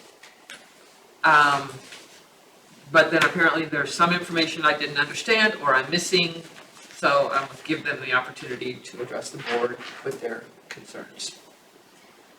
So Chris reminded me that we didn't finalize whether or not she would be able to help. And she asked that she would get $50 an hour and she would like to sign up a consultant contract like we did with Gary. I spoke with Schleiner Weiner yesterday, just to find out exactly how much help we would need. And they said that we shouldn't need that much assistance from Chris at all, if at all, unless something specific comes up. So basically, after talking with Kelly and talking with them and talking with Gary, I think that the main reason we would need Chris is if we couldn't find something that they are looking for, and we would need to call her and ask her for her help. So it would really be just a backup system. I think too, for myself, going through the audit the first time with her and the knowledge from this last year, I personally think she's going to know where it's at rather quickly. We'll be able to find which file, where we can find it, a little easier than it might take the two of us to try to find something, if that's the case, to know how those records are filed and that kind of thing. So that's where I'm thinking she would be a great resource to get us through this audit that we're both very new to. But we're not talking about bringing her on site. No, it would just Not be that to I'm call aware her. of unless need be, but I'm thinking it's just more to call or, kind of ask a question that way with her. To be able to say, hey, where is this, when we've gotten our emails of requests or anything like that. I'm not being, I certainly, I just need clarification in my head. Then why did we extend Gary's contract to help specifically with the audit? And we picked that date to get it through the audit. Well, if you remember at that last meeting, we weren't sure that Chris would even agree to help.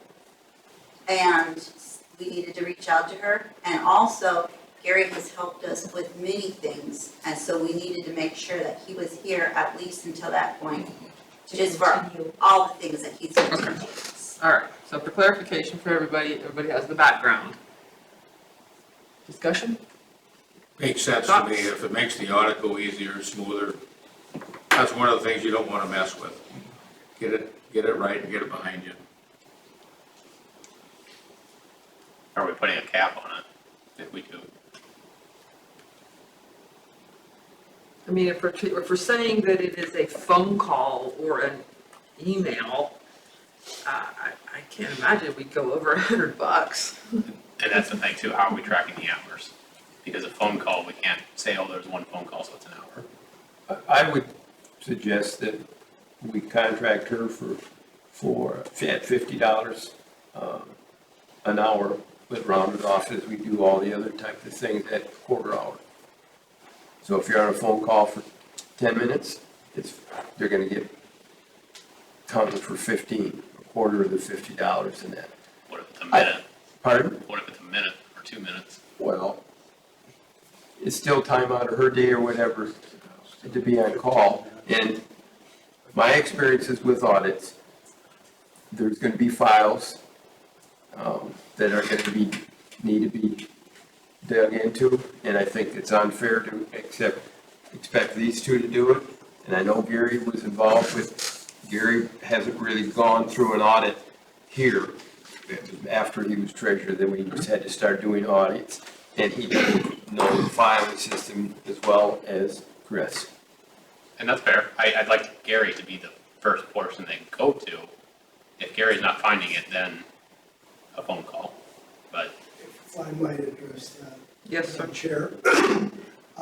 Chris was always the lead person on the audit, both with respect to data about the board, and some of the financial. The treasurer has something to do with financial, but Chris is much more knowledgeable about the whole audit process than I ever was.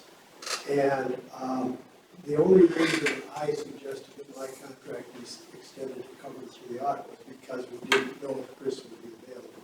She's much more the appropriate person to do it. There are a lot of outstanding issues right now. I don't know if the clerk and treasurer have started looking at them or addressing them. They're going to need guidance, not just in finding them, but understanding what the question even is that's being asked. So she's by far the more appropriate person. I would not anticipate participating in the audit at all, other than if somebody calls me as the former treasurer, not as a consultant, and asks me a question, which I'd answer on the bill. So I think I viewed my involvement as a stopgap. As far as my actual work, the treasurer and I will do tax filings and para after this meeting before the end of the month. And we'll close out this month and get cash control for next month. But I anticipate that's the end of my tenure. My hours for March down, you've seen my claim for February. My hours for March were only 16 and for April were only 2.75. So I look at my tenure as a consultant winding down after we close out this meeting and do the final para and tax payments. so really what you're suggesting is you're not really going to be part of the audit. It's going to be, it would more be Chris. Chris would be the support person for the audit. You want to make a motion? I'll make the motion. We hire Chris at $50 an hour, and it be on a prorated basis to assist in the audit. And I'm not gonna limit it to just phone calls, but that's the anticipation we're counting on, only because if something happens, she has to be inside. I don't want it to screw up the timing of the audit. You wanna put a cap on it, a couple $100, or you just wanna let it roll? I trust Chris, and I trust these two that they know what we're talking about. All right, I'll buy that. I'll second that.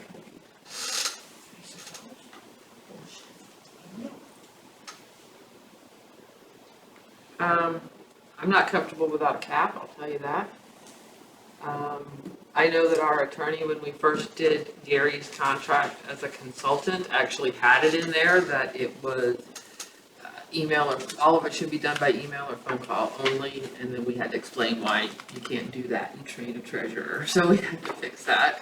So that was the contract that we initially got, and we actually had to go back and allow him to have access, so Okay. that's why I brought it up. It's not out of thin air, it's the first contract that we ever got with Gary, that we actually, like I said, fixed because it wasn't workable.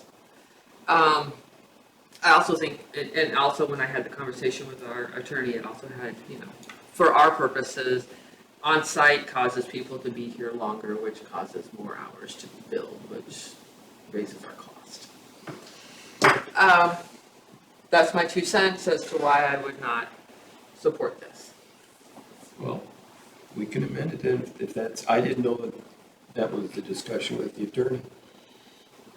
So We can put a cap on, it's fine, $500, whatever, yeah, 500, we're saying or not on-site, it's email and phone call only. or just whatever.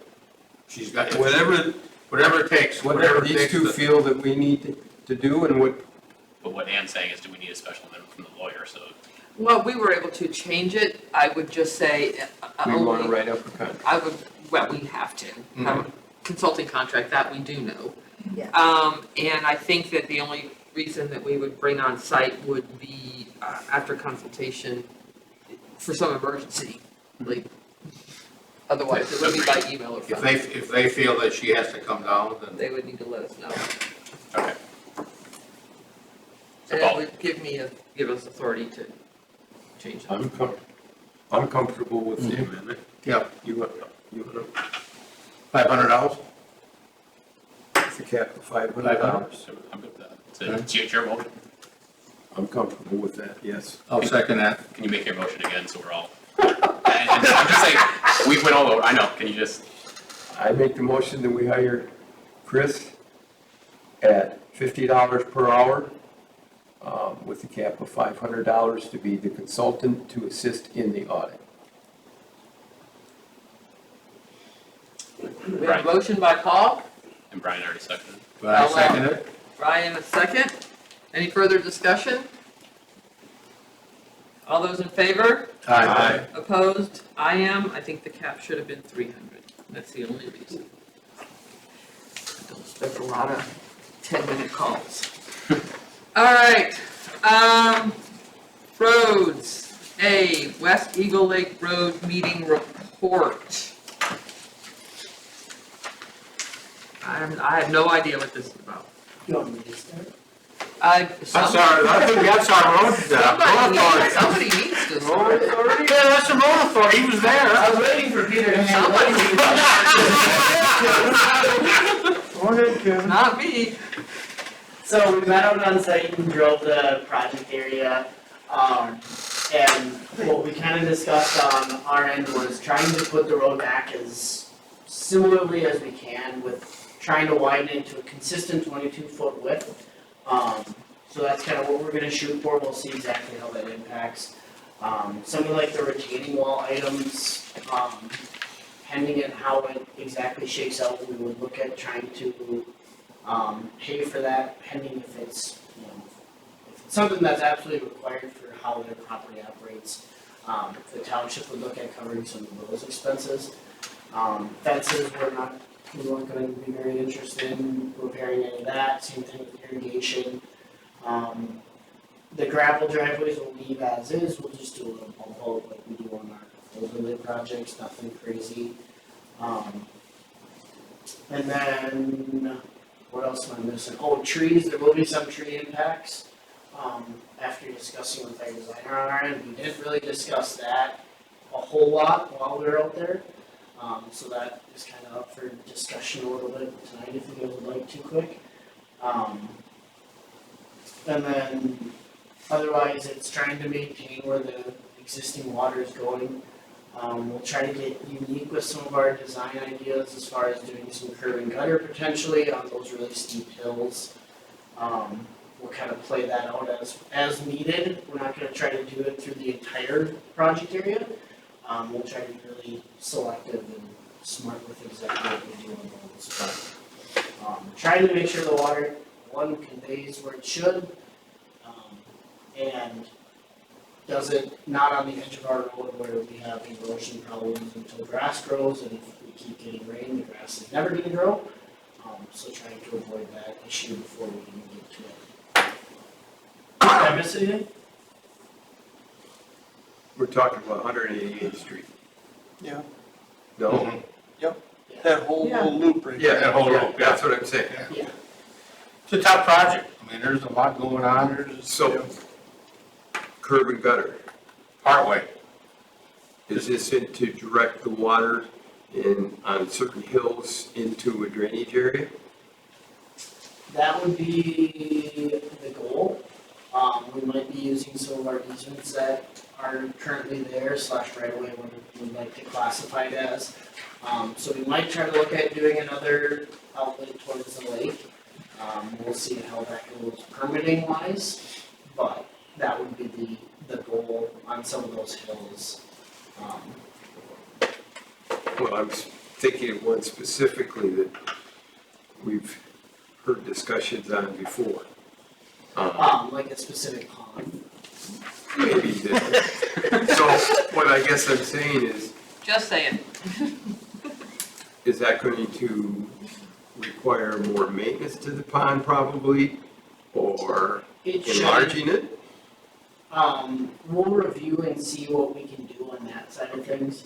I don't really think there's a whole lot more feasible size-wise that we really have as far as options go there. We'll try to review and see if there's a way that we can provide an outlet to it potentially as well, instead of having it just sit there. A lot of those design specific, we're not far enough into the design to really have answers for, specifically that one. Otherwise, the goal is, where water is currently going to pond, or trying to go to pond, we're gonna try to give it as much area as it can to soak into the ground. And that's generally what we're gonna try to do with it as well, is get everything to the grassy, sandy areas. So like on the other end where it curves into 234th, where it slopes to the inner side, Yep. a culvert or something? Yeah, we're gonna try to review that. The tricky part is anything on daylight to the other side, that hill is so incredibly steep there that it's, that is a very. That's what I mean, yeah. And I mean, there is a public, well, a community access there that doesn't get used, I guess, other than for parking. I think you know what I'm saying. If not, I can So- show you. Overall, Oh, yes, yeah, I know which one. Okay. overall, things went well. Saw what you needed to see. Yep. Got Yeah, your I think ideas rolling. We're all fairly on the same page. What you said, you mentioned you wanted to talk about trees. Yeah, generally that, I like to have this conversation as a board because 2 out of the 5 might have a completely different opinion. Typically what I try to do on projects like this is if I need to take them, we take them. If I can work around it, I try to work around it to some extent. I'm not going to, if I can work around the tree and save the tree and save the $700 it costs to cut a tree down, I'm going to try to go that route. If it's going to pose a threat in the future, as far as safety goes, the tree goes. Or if it's going to be an inconvenience that's going to drive up pricing, the tree usually will go as well. That's the way I usually operate these, but I'm open to other opportunities. Some of my clients say anything in the right of way, it's gone, we don't care. That's hard in that neighborhood. It's very hard. So I don't think we can go blanket there, my opinion. I don't think we can go blanket. I don't It's in the think right so. of way, we're gonna take it. Yep. I think we're gonna need to take this bit by bit. Mhm. That's the consensus of the road. Okay, great. Yeah, this has got to be a sensitive area. I really think that I personally do not feel the entire board needs to be involved in that decision. If our road authority knows what our preferences are as a board, I think we need to trust them to make those calls without having to call a special meeting, without having to keep rolling back here all the time. I think we need to have this discussion. How fast do we need to have it? I don't know, that's up to you, but I think maybe not tonight, but, So the question already is on our end, so we. okay, so then maybe we do. But I think we just need to give our road authority, That doesn't mean that we can't review road these. committee. Once we actually have the trees identified, that's when I'll work with the road authority to make sure, and the road And committee, the property owner. the property owners, exactly. but not just the road authority, I want the road committee.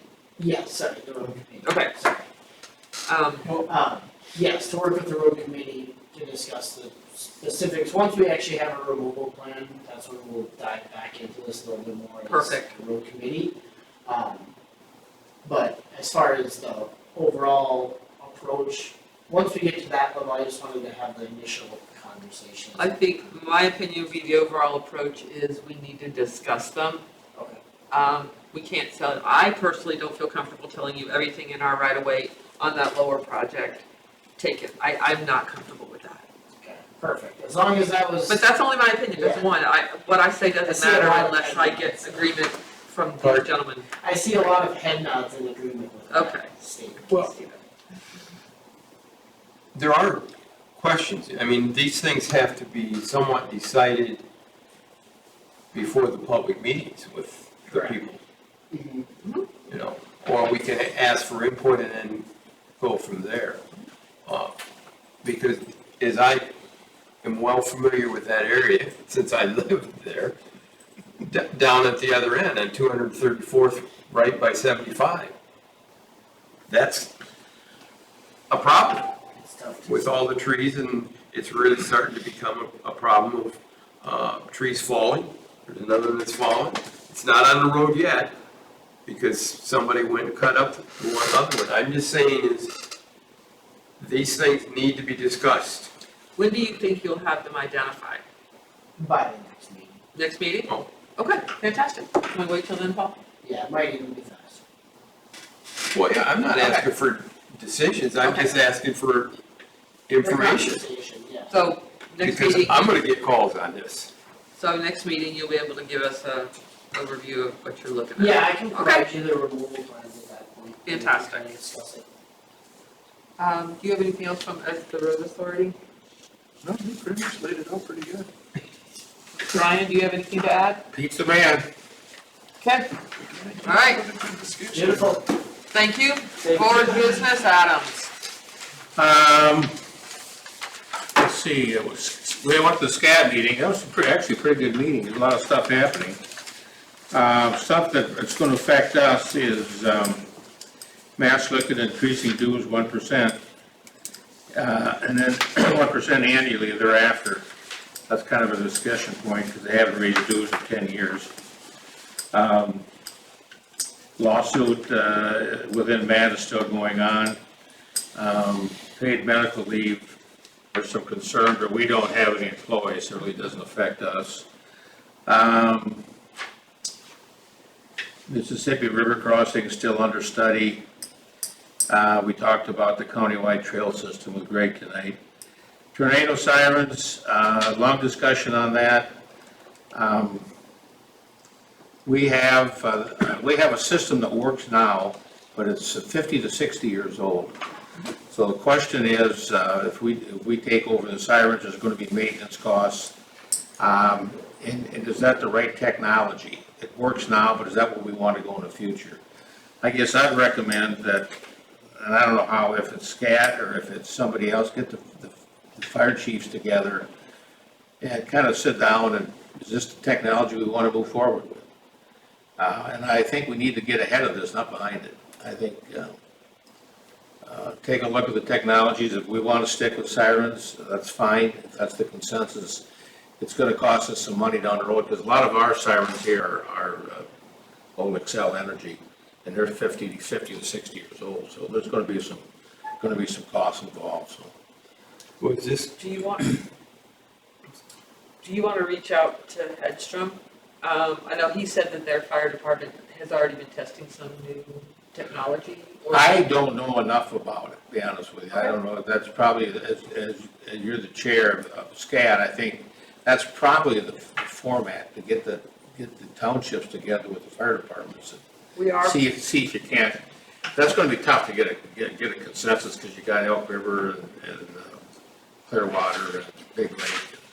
We are in the process, with the help of Bruce, getting a meeting together, kind of like we do with Canvas, to bring everybody in and say, what are you doing? What conversations have you had? Because I know some have reached out to Bruce individually, some have reached out to their commissioners individually, so we want to get everybody. I think it's gotta be a little more, I would recommend somebody a little more Everybody in the same formalized. room.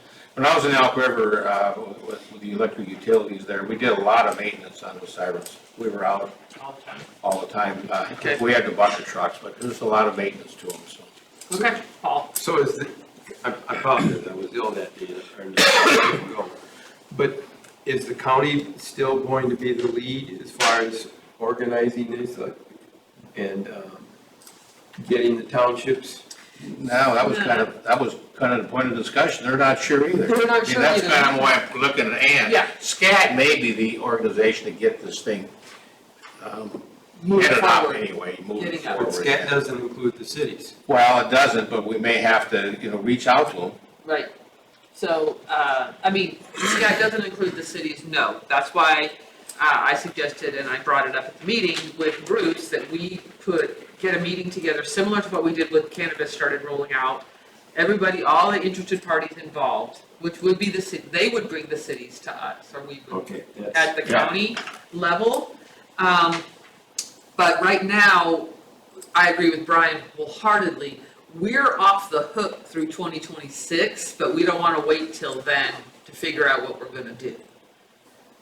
So, we're there. Continue, Brian.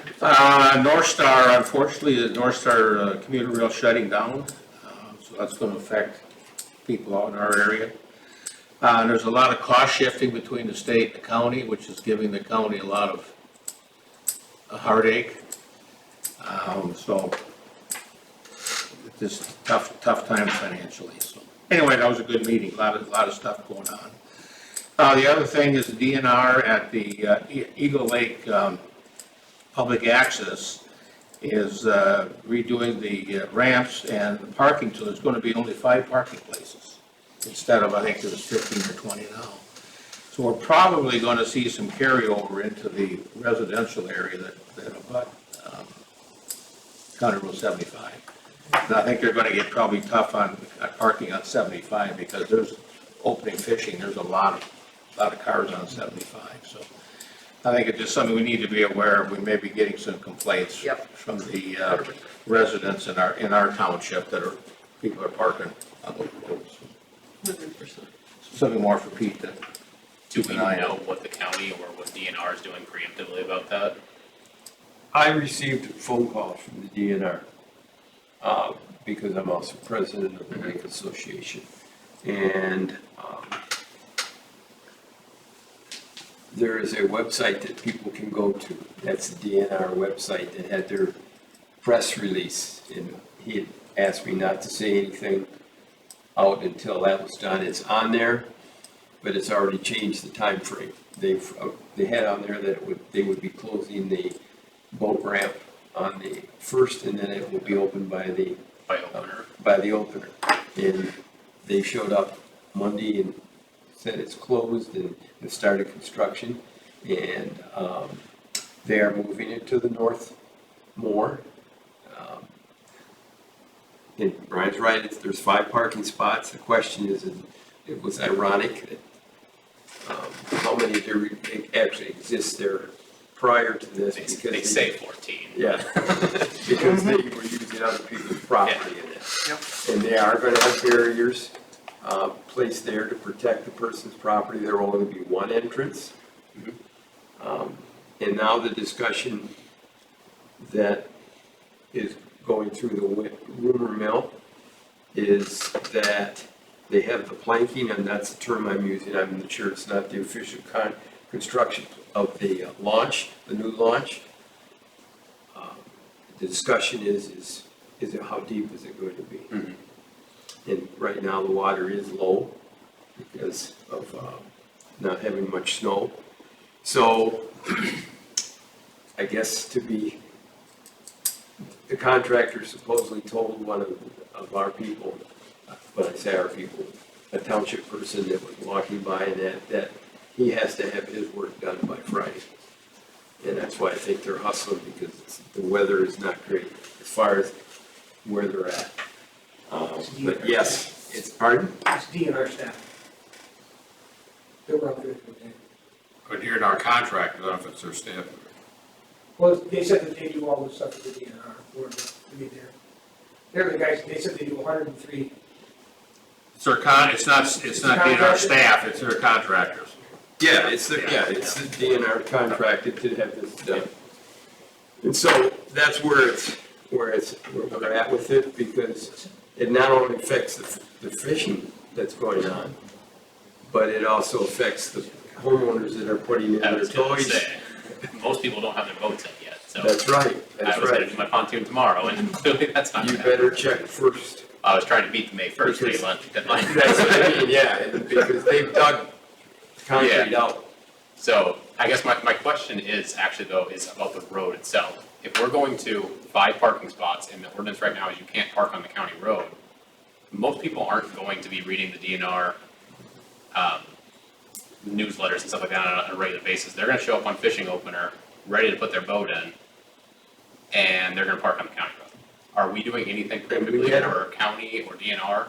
That is a county issue. That's a county. That's a It's county sheriff, it's county sheriff. They are well aware, I They am were, privileged to know there have been conversations ongoing about that day, future days, days preceding that, answering questions, potential new markings, potential new signs, potential new allotment. And the answer is, I mean, we're working on it. As he said, the target's moving. So, Yeah, and so the answers are moving. okay, and that's fine, I just wanna know, because we already Questions are being said, we're answered. gonna get calls about this. Absolutely. Can we cut it off? And I realize that the problem is it's a county road, not our road, but, the Lake Call the sheriff. The Lake Association is called DNR. okay, That's who we do. Road If issues, you'll call remember, sheriff. okay. and Dalton, you may not have been here at the time, but there was some problems 3 years ago. Yeah, it was right before. I And moved it was in. staked off, and cars started parking on the curb, and they started issuing tickets or citations to tell them to move or whatever. And, because the neighbors over there didn't like it. So, And it is narrow and it's dangerous on those curbs, and they did go up into the residential areas. I think we need to be, those roads are ours, so we do need to, up on the residentials, those roads are ours. So, if people are parking and people have complaints, I mean, be empathetic, be sympathetic to the situation. It is ongoing, moving target. We're doing the best we can. But if you have concerns for safety or issues on 75, please call the sheriff's office. Yeah. Okay? Still any more, Adam? I'm done. Okay. Great recap of the SCAT meeting, so I can skip it. All right, Paul. No, I've spoken up. Okay. Felber, the only thing I would say about the SCAT and the earned sick and safe time, there is some provisions in there about here, although they're trying to make some modifications around that from what our Matt attorney, I talked to the Matt attorney, made some reference about some legislation to exclude elected officials. So there is a little bit, some questions on that, but more to come. I attended a commissioner dinner, the quarterly commissioner public dinner on April 1st at the Tipsy Chicken. I went to the Rivers Pub Masquerade Gala. Great, again, this is the domestic violence crisis line, that serves Orrock Township. This was their Masquerade Gala. Great turnout. It was a wonderful event.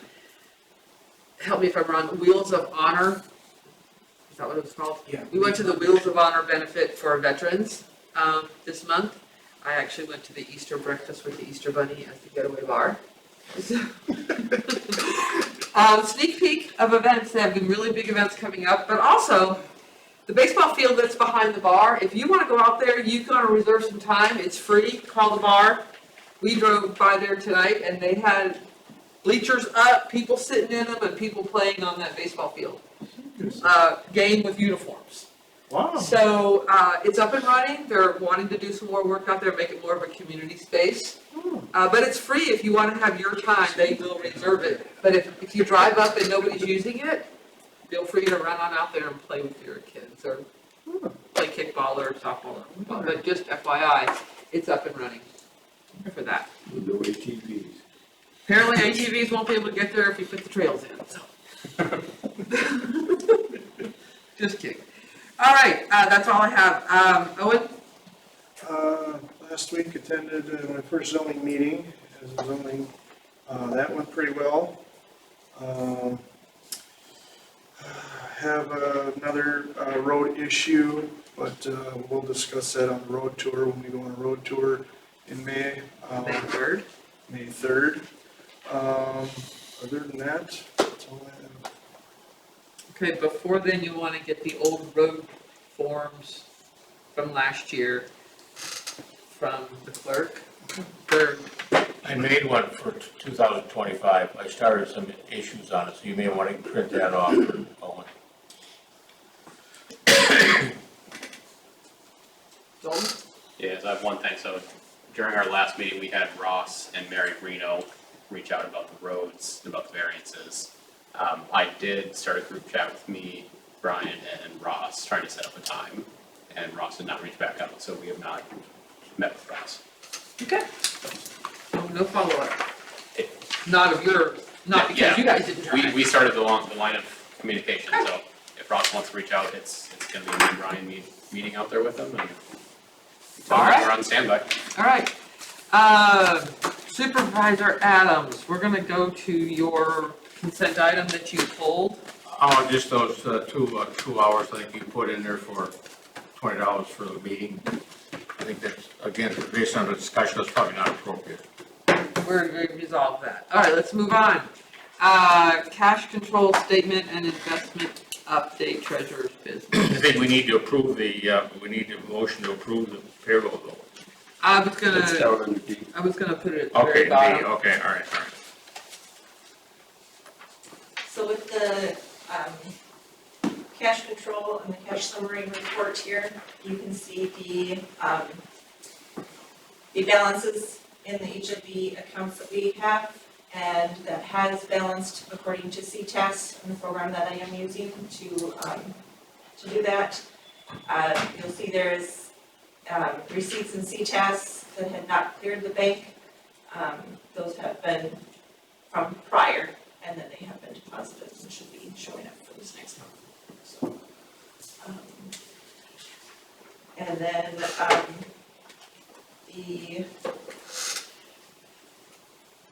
cash control funds, there's your balance and stuff like that for the bank and stuff also for each of those. And then there's, so I'm just looking for, I guess, approval for that. And then the treasurer's report is also there with each of the GLs and stuff that way for you. Does anybody have any questions on that? And then you are aware of the report for the pledge. That is the monthly pledge again with our different balances, and then the pledge amount for Sherburne State Bank. Do we need a motion for the cash control statement and investment update? Just one second. Just one second. Can you go back? We need an approval. Yeah, we're gonna approve it all Individual. individually. So that's why I was like, let's get Sorry. one by one here. Okay. Still learning. So cash control statement and, cash control statement, so bring the statement up in the there we go, right there. Yeah. So I wanna go there, so, question, I haven't, normally, and again, maybe things are different, normally, typically, every month we heard a request to move money from one account to another to cover the next month's bills. Is there one that will be coming, a request? Do you have enough money in the checkbook to make payments? Through the next month? Yes. Yes. So you should have that in there for these pay claims. Gary? Oh, yeah. Okay, excuse me, I'll, With the treasurer, we've been monitoring that, and we have enough for this month, there will certainly be a request next month. You could do it this month, but there's not going to be any spending after payroll and claims, so we're good for this month, if there's going to need to be a transfer. and there wasn't one last month because we made a very large one the one before. Okay, I just wanted to make sure, because it was the second month I hadn't heard one, and I wanted to make sure we were on top of things. You And have I, something? and, well, I thought that was what our purpose was, of establishing the balance to be, I thought it was 100,000, but or was it 70,000? I don't have that in front of me from last month. It's in the, remember? I mean, It was 75 or 100. 75 or 100, that's what I thought. So I just took it that would be the automatic to bring it back up to that. Gary's. I don't remember that. I don't think you remember were- that it was automatic, it would not be an automatic, but that we would want to keep that No, I balance. said rather than be concerned, it was getting almost the same interest rate. And I mean, it's, that I thought that we were, I can establish more, so we didn't have to worry about any concerns, and it just would automatically be approved when we took care of the payment for this year, to keep that balance there. Am I wrong? There was some discussion about just making sure that there was always a certain amount in the bank. I think that was in February. I think it was that. Anyway, you got enough for this month, okay. Yes. Perfect, all right, so Let's do I check. have a motion to approve the cash control statement and investment update? So moved. Brian, second? I'll second.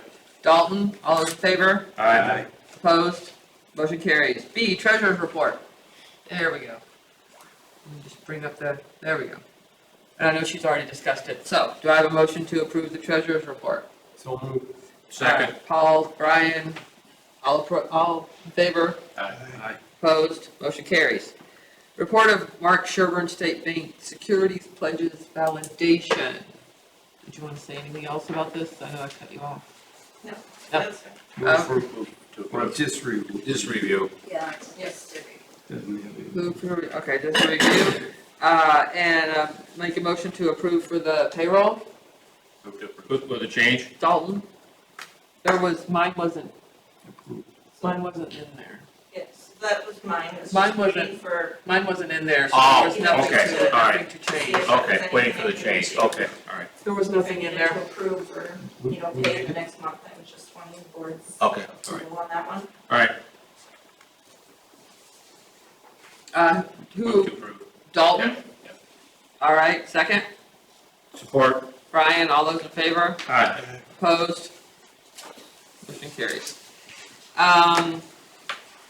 May board meeting is May 28th at 7 o'clock. Recycle day is Saturday, May 17th, 8 a.m. to 1 p.m. They have the volunteers. Who was the third? My daughter and grandson are going to volunteer. Thank you very much. Again, Township Legal Seminar. The only one that has space left is in Aiken, so if you didn't sign up for Albertville, you gotta go to Aiken if you wanna go. Well, that's the closest one. It's the closest one, you don't have to go to that one. And So, how many are going to Albertville? I am. I said that. I couldn't get that off. I'm out of town. So, we might as well ride together. You I'm willing to can drive. coordinate that. Okay? It is a public, building, so we should be fine. The rain barrel, this came up when they presented at SCAT. So if you guys, wanna spread the word, if you have your Facebook page or you have anything else, you can take a picture of it, stick it on your Facebook page, let the citizens know. It's also gonna be, sure, on our website. One thing also from the SCAT meeting, Bobby Benson from Tom Emmer's office, Francine said she sent all the clerks Bobby's info if you wanted to be involved in his, town hall weekly, is it weekly? Monthly meetings. They're online, just to do updates and hear what other people are doing. You can, email him and he'll put you on the list. Otherwise, I'm looking for a motion to adjourn. So moved. Motion to adjourn by Peter. Can I get a second? Second. Second by Dalton. All those in favor? Aye. Opposed? Motion carries.